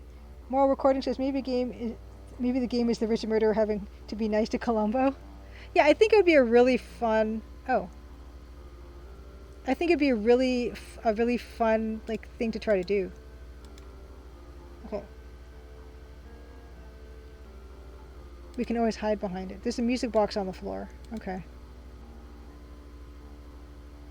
Oh look, it's got a little ballerina that's like 3 pixels high. That's great. Oh, it's so beautiful. I love the way the wood grain is done in this game. The wood grain in my game is like just 1 pixel wide, but I love how they've done it here. Oh wow, 2009, Murder, She Wrote the video game. Jester Jeffrey says, once again, so awesome that you love Columbo, Julia. It's almost as if you're a lot older than you look. Let's not get into that. But I will take a quick... I'll take a quick little break here just to show you guys one fun thing.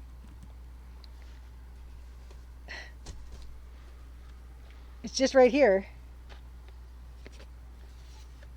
Columbo, the complete series. Look at this. Look at this. So you get seasons 1 to 7. There's 69 episodes of Columbo. The reflection on the side looks rendered. Look at this thing. Okay, so these are the most ridiculous cases. So you open this up. It's got double-sided things of Columbo. There's about 3 or 4 usually on one of these discs, and this thing all just comes out. It just, I don't know, it's not very well made, but yeah, you just get all the discs in here. They should have called it the Columnibus. Good Sally's. That's a lot of cigar smoking and detective work. Yeah, this is an excellent. Oh, we're working. You watch them all over the summer. Great stuff. I'm still working through this. I love it. It's funny because you see a lot of actors from like a certain era in Hollywood. You'll see Leonard Nimoy. You'll see William Shatner. You'll see Ricardo Montalban. In the William Shatner episode, that Walter Koenig has a cameo, like a little cameo. You can see um, George Hamilton. You can see all kinds of amazing people, and actually, and some directors too. I mean, famously, Steven Spielberg, our young Steven Spielberg, directed one of the first episodes of Columbo. And recently, one I watched was Jonathan Demme, or Jonathan Demme, um, directed one episode of Columbo. It's really something. It's a real like amazing time capsule of well Los Angeles in like the 70s to the 80s to the 90s, and you can see just the decor. It's and like the fashion and everything, and it was filmed at that time. It's not like they're dressing the sets to be a certain era. Like they are in that era and representing that era. So that's really cool. And TV program, I've never seen Monk. I'm wondering if I should give that a shot too. Can I come over to watch? It's so fun. It's such a fun show. So let's get back into our let's get back into this. I just wanted to show it because I'm a huge fan of Columbo. My mom loves Columbo too. It's fantastic. It reminds me of pushing up Rose's picture of herself with her Murder She Wrote DVD collection, Bill Coon says. Yeah, moral according, the fashion is divine. The fashion and the makeup and the interior decor, like the shag carpeting in the offices and everyone is smoking, it's really something. Oh, Massimo says, I believe Twitch watch parties are a thing now. Sweet streamers can watch together with viewers if everyone has Amazon Prime. Oh, is Columbo on Amazon Prime? Oh, yay, Judge Con. Wife just came in and handed me chocolate Christmas coins. That's awesome, Judge Con. Day just improved. Fantastic. And Shatner, Justin Jeffrey says, used to be my boss. Not really, but kind of. He used to co-own a company I worked for. Oh, that's cool. And can we just all appreciate the wonderful reflectiveness of this metallic music box, reflecting the grain of this wood table? Or wood floor, I suppose it's on the floor. Okay. So there's no indication of anything we can do with this, so I'm glad I have the walkthrough, because nothing is coming up as a hotspot. Okay. Look at that reflection. How come there's no music? There should be, right? There's no music to this music box. Oh my gosh. Look at that. Where's the music? Hold on. Did I turn the music off again? What is with me and music today? Volume mixer. DOSBox. Oh, did I?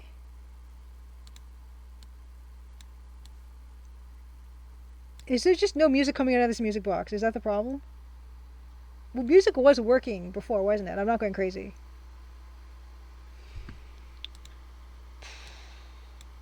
Yeah, it's incredible. Maybe in the story it's broken. I don't know. I was kind of assuming it would do a thing. Okay. Okay, examine the music button, insert and block the ballerina while she is spinning. Okay, it's a timed thing.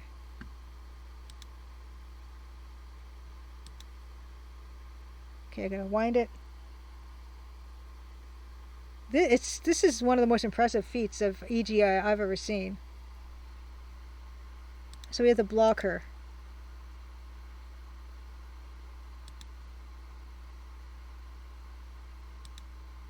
Okay. Examine, block the ballerina. Turn the key and the door will open. Look at that, secret compartment.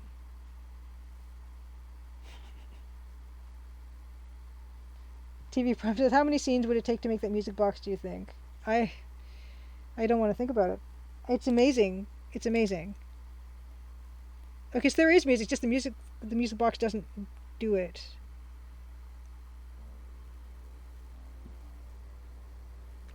Is that too loud for you guys now? Because I really pumped up the volume.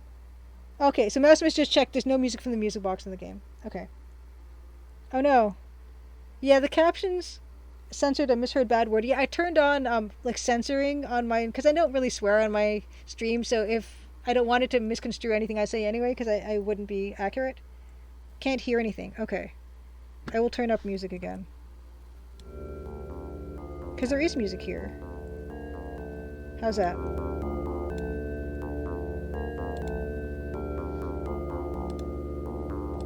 Okay, cool. So I'm going to save it again because I feel like we've made some pretty good progress. And I don't know how I would figure out to do that music box like that otherwise.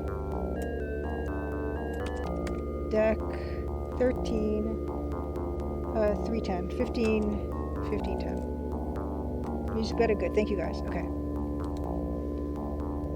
Okay, so let's look at this letter. Another letter. There's a lot of letters. Is this the letter? Okay, Miss. Okay, so this is a letter in Daphne and Suzanne Plugg's cabin. We don't know whose letter this is.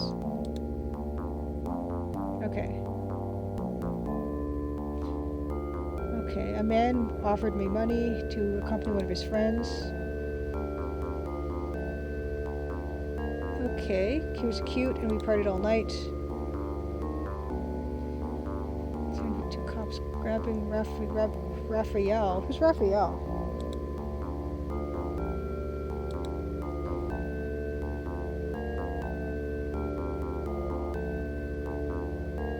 Okay. Okay. Bass guitar rules the soundtrack. Blap, blap, blarb, blap. Okay, new character, Lola. Her name was Lola, she was a showgirl. Okay, that man came to me, called himself Carabujan. So Nicholas Carabujan. That was a Nicholas Carabujan. Okay, so I need to read that again because I want to... Okay. So Nicholas Carabujan offered Lola a lot of money to accompany his friend Raphael. So I think maybe Nicholas was trying to drive a wedge between Raphael and maybe Daphne? Okay, cool. Yeah, the music is really not the best in this game, I have to admit. Okay, go to bar.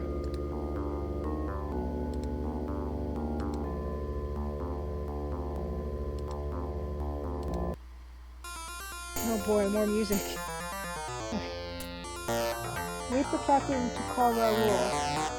Come quickly. Okay, something going on. Okay. Oh. Uh-oh. This game's really getting exciting. Oh my goodness. Whoa!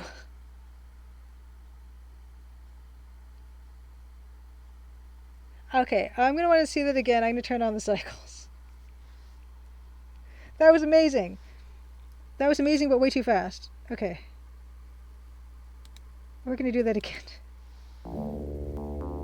Yeah, Carnival Midway music. On a cruise ship, I still say it doesn't fit. Yeah, I'm not a huge fan. Lipstick. Okay, water throw. So we're going to control function. We're going to take that right down. Ooh, we're going to take that down to something more manageable.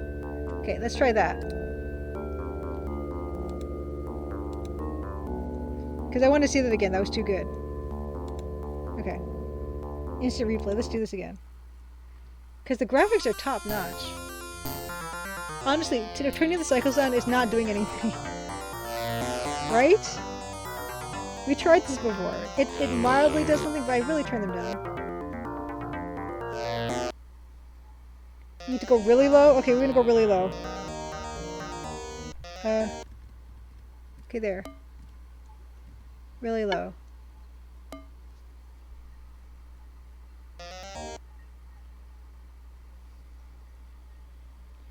Okay, don't be a child, we will work it. So this is Dick Schmuck. This is, and Rebecca. Rebecca is the widow of Nicholas Carabujan. She got all the inheritance money from Agnes. Okay, I'm gonna blow your head off.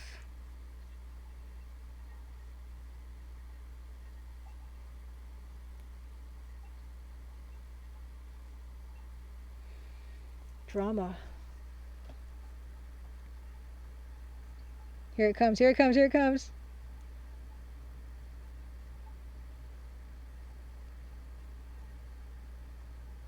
Fantastic.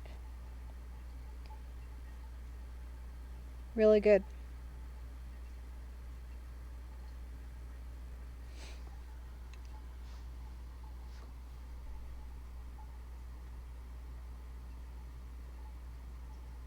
Okay. Let's pump that up back to where we were.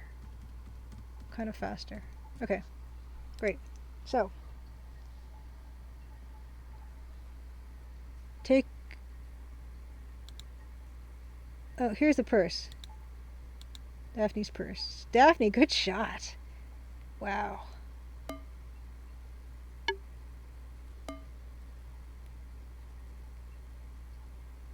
Can we talk to her?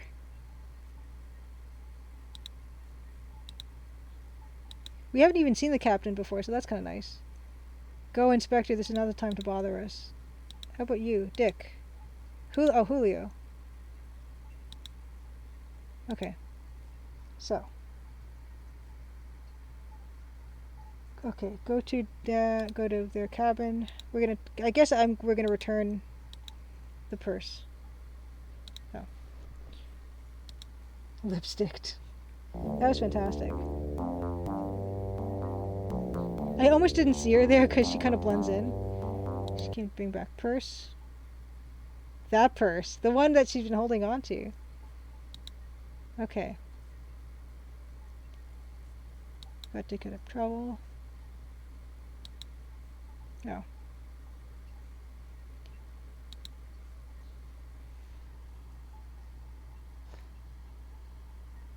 Yeah, I don't know what they're doing to the shooter. Okay. Now let's talk to her about Agnes's will now. Died of a heart attack. Her will. Aha!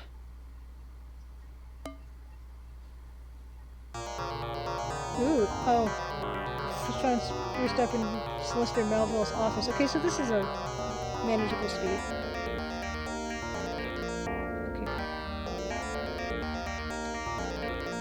Okay. Last will and testament of Aunt Agnes Carabugin. So this is his aunt then.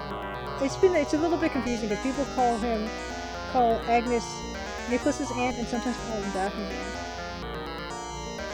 Okay. To my nephew Nicholas, who is so fond of money, I bequeath the magnificent horn of plenty that was given to me by his mother. 2,000 francs.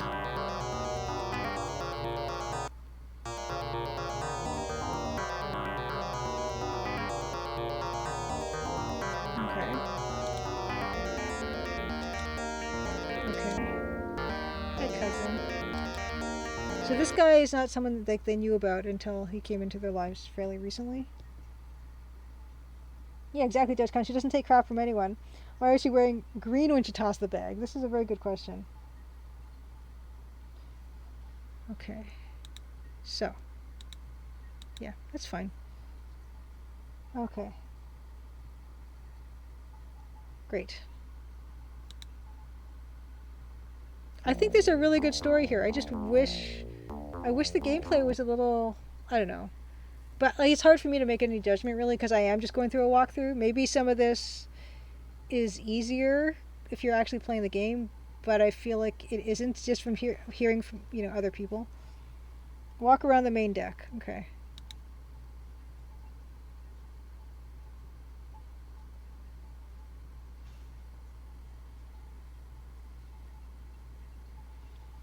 Walk around the main deck, and enter the cabin. Will be invited into the passenger's cabin as he walks around the main deck. Okay, I'm not being invited into anyone's cabins yet.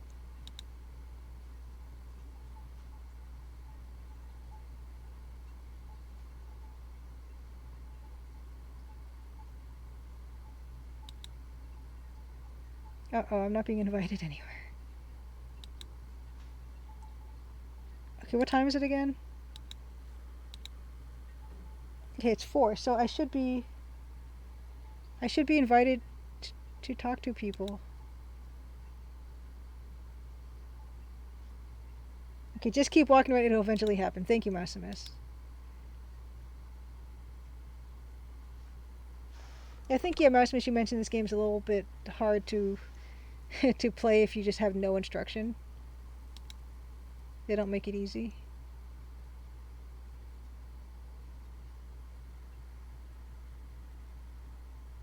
I really like how this blue dither is reflecting the color. Oh, inspector. Okay, there's something to say. Well, that's nice. Yeah, the color of the shadow is that dithered dark cyan, and it reflects the color of the sky. That's gorgeous. Okay, so let's just save this. Oh, I can't save it. Oh wait. Okay, yes I can. Okay, going in. Yeah, it didn't really get great scores at the time. Okay, Maximus says this game. So this is 16 o'clock. Okay. Yes.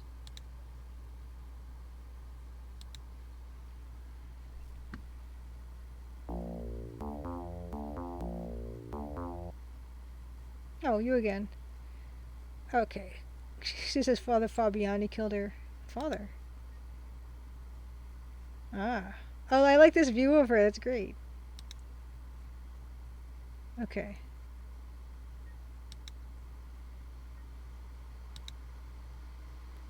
Yes. Yeah, Father. Yes. So they already know Father Fabiani and his gambling habit, lost a lot of money.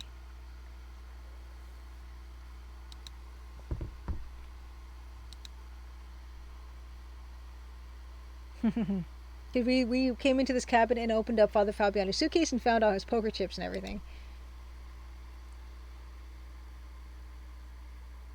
Ah. Threatened to kill Nicholas. It's pretty straightforward.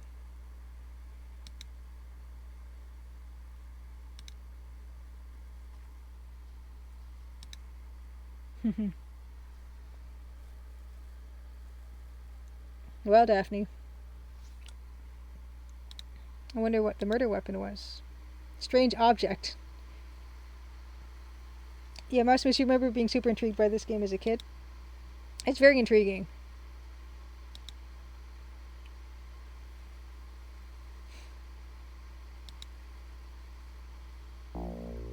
Okay, great.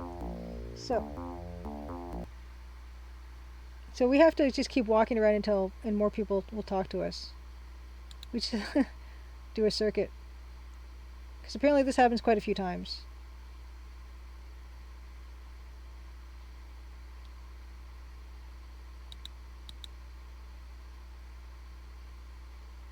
I think it's cool to be invited in to get, the, what is it, the lowdown on what people are actually feeling now.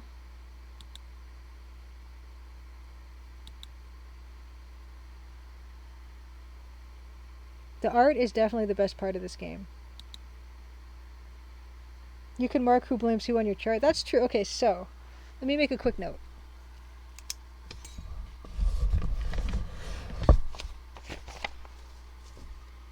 Okay, so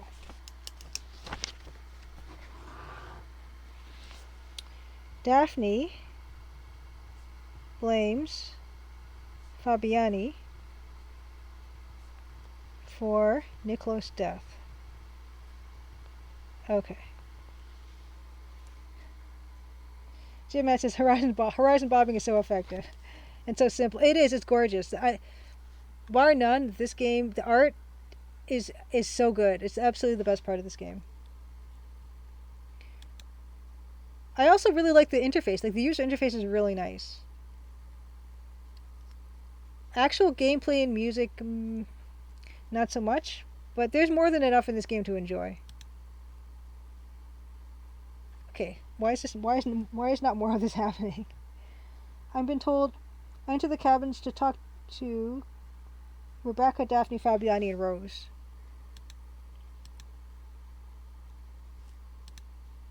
No one wants to invite me to their cabins. You just keep walking. Okay. It is a walkthrough after all. I should be expected to do my fair share of walking. What, can't I just go into those cabins? I might try that if this next circuit doesn't reveal anything.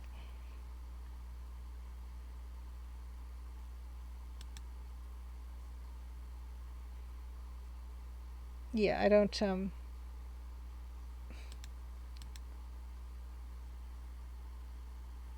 I don't know what more I can hope to get invited to. Anyone want to have any more conversations with me? No? Okay, well this says talk to Rebecca. So we haven't talked to Rebecca yet, so let's go to her cabin. Okay, you know what? Let's just go. Anyone feeling guilty? Oh, change directions. Let's just see if we can just walk and find these people. Where's rep? Okay, let's just go here. Can we just go? I can't get in. Oh my gosh. Okay, so what? We gotta walk the other way. Okay. Let's try it. Oh, cruise for a corpse. So much potential.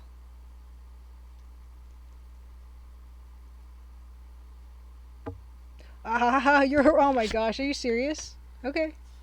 All right. Okay.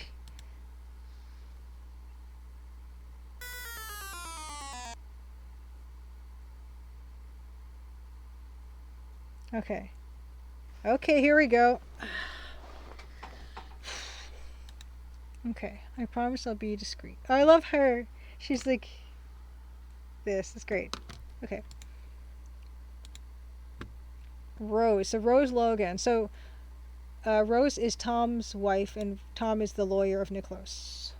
Okay. About Rose. Yeah, she's not. Yeah, she's not being detained or anything. Maybe she's being locked in her cabin, but she's not locked because she opened it up. I don't know. Yes, where she killed my husband. Okay, here we go. She really had the best reasons for doing it. Okay. Rebecca. This is the widow. Blames Rose for killing Nicholas. Well, yeah, she did have the gun advertisement. BMD nerd, you've missed a few Crimson Tuesdays. What exactly are we investigating?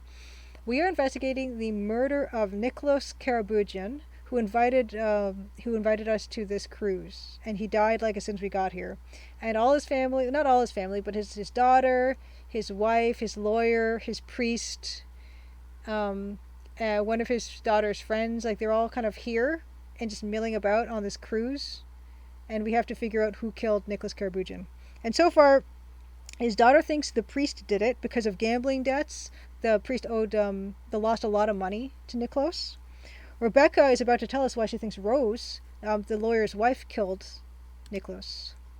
Oh, that was a nice movement. Okay.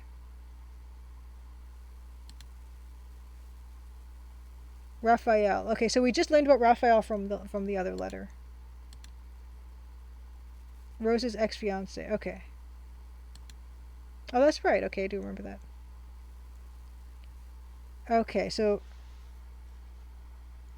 that was for money. This is like revenge, I guess. Motive. Okay, and Rose's father didn't want her marrying Raphael, and she ended up marrying Tom. Okay, she wanted to get back. She even bought a gun, which she said was for her husband's wedding anniversary. Nicholas was killed with a knife. Okay, Nicholas killed with knife.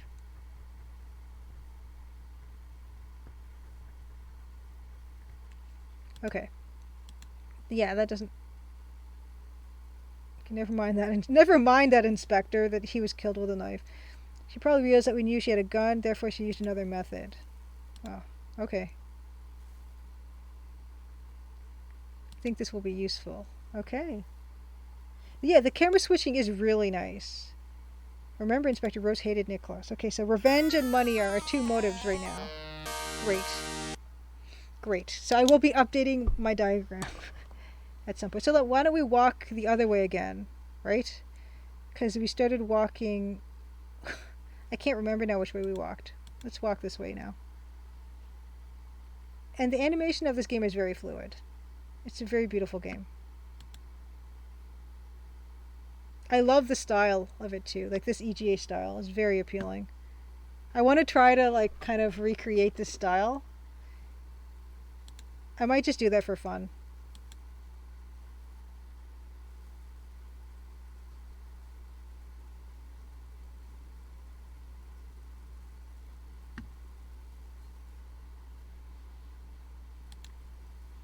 Uh-oh, what, did this game freeze?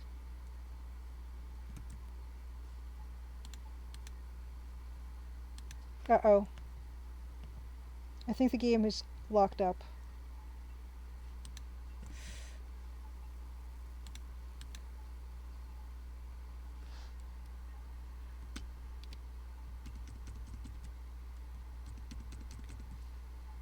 We'll have to do the walking. Yeah, okay, I need to restart this game. It's locked. Okay. We will have to do... yeah, I didn't save it. That's my own fault. I thought we'd be out of the woods. Alright, let's load this up again. But now we know the trick. Now we know we need to walk the opposite direction.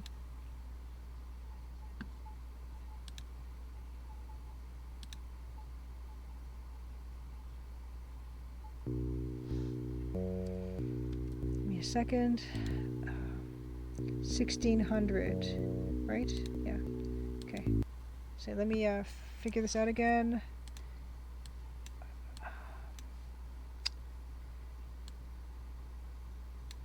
Let's see. And why isn't this even showing anymore? Hold on, I'm gonna just get rid of this source. Sorry for the technical difficulties. C. Great. Okay. Okay. So we said we're gonna walk this way is the way we walked to get it. Okay, game. Okay, we love walking simulators. Okay, well you're in for a treat. The game is going to pick up close to the ending. It will be cool. It's picking up right now, Marsmiss. I'm enjoying this. I just wish there was a bit more of it throughout.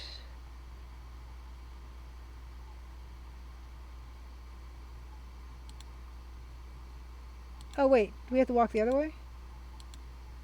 Every stream should be flawless. TV Prime, you're correct. I agree. I mean, so far we've had the OBS disconnected, and then my game locked up, and what else? And my caption stopped working. That's right. And my music wasn't working. Okay, here we go. Okay, so I'm going to save it. Save. Okay. Oh no, I loaded it!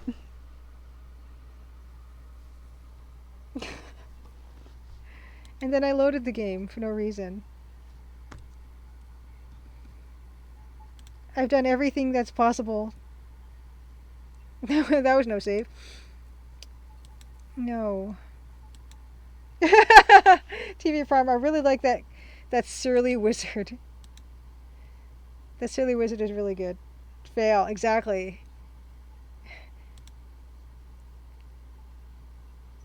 I mean, I'm making another mistake as I'm describing the other mistakes that I've made this stream. The end is near, never fear. We're gonna be closing up shop for the night at around 11:30, and we're gonna find someone to raid. Saving in the wrong place can be just as destructive as not saving. Amen, Bill Kuhn. Look, at least I didn't save over something that I didn't want to save over. It could be worse.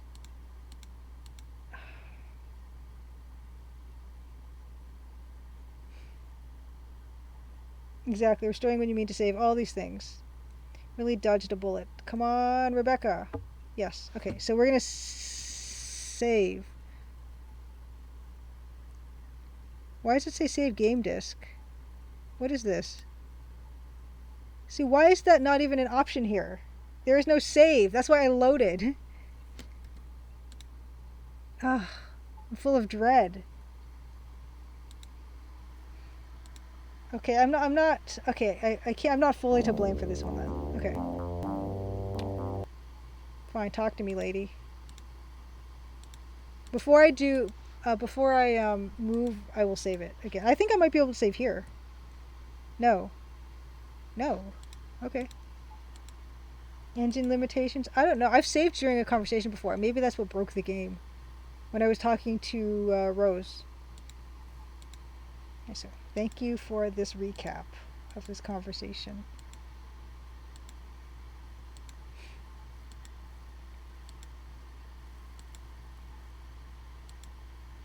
Okay.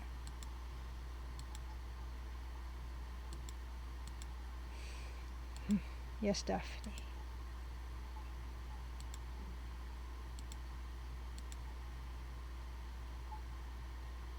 Okay.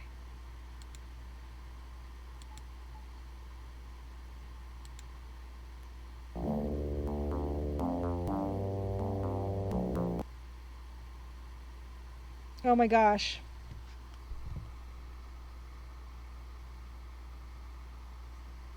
It froze again.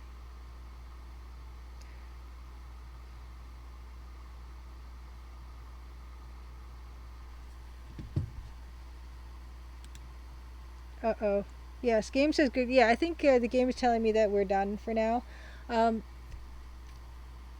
by the next time we play this, I will try to get through these two conversations, and then save it. But I think, yeah, I think the game is telling me that it's done. Yeah, I might try playing. Yeah, maybe with Scum VM Judge Con. Will I have to replay it though, or is it gonna remember my progress? Oh man. Okay, that's okay. We're gonna look for someone to raid. We're done. We're done for the night. I will look into this. Yeah, that's frozen. Okay. Yikes. Oh, EGA won't work in Scum VMS, Mrs. Okay, that's good to know. Well, why don't we put a little bit of our own music back on? Okay. And look for someone to raid. I have my choice that I want to raid, thinking of, but we will see if we go with that. Yeah, abandoned stream. No, we're pretty much at the time. I usually get off at around 11:30 or so. So next week, maybe we'll have a Dan. I'm not sure. If not, next week is the 20th. So yeah, I'll be streaming. Yeah, I'll be streaming on Tuesday for sure. Next week, the following week, I'm not too sure. We'll see. But let's. I'm gonna take a quick look at who's around. Eating with, yes, good to see you. I'm glad you like the dithering and the pixeling. Guaman-sama, good to see you as always. It's always really super nice to see you, and you can weigh in artistically. TV Prime, yes, thank you for joining us. Kirajitsu, if you're still around, thank you so much for the raid. That was fantastic. Actually, I got to write a note to say thank you on Twitter for the raid. I'll do that as well. Kirajitsu raid. Tweet. Evil Tentacle, wonderful to see you too. A pleasure. Who do we have? Who do we have today? Now, you know what I feel. Robot Spacer is playing Return of the Obra Dinn, and that's kind of what I'm very much pulled to because it is one of the recent games that I played, and I think it's fantastic. Juliet and Chad. No, that's all good. Judge Khan, have a good night. Michelle, nice to meet you. Happy Crimson Tuesday, Michelle. Yes, and Jesse Jeffy, have a good night. Have a good night, Jesse Jeffy. Happy Crimson Tuesday to everybody. To all a good night or morning, afternoon, whatever. Wonderful, wonderful, wonderful rest of your week. And we'll see you next week for something. It might be more of this. I need to try to get through the Cruise for Corpse lockups, but we will have more fishermen. That's a absolute. Fractal Mike, thank you again for coming by. Not seeing much today. I'm gonna take a look at what I got. Okay. What I am seeing is.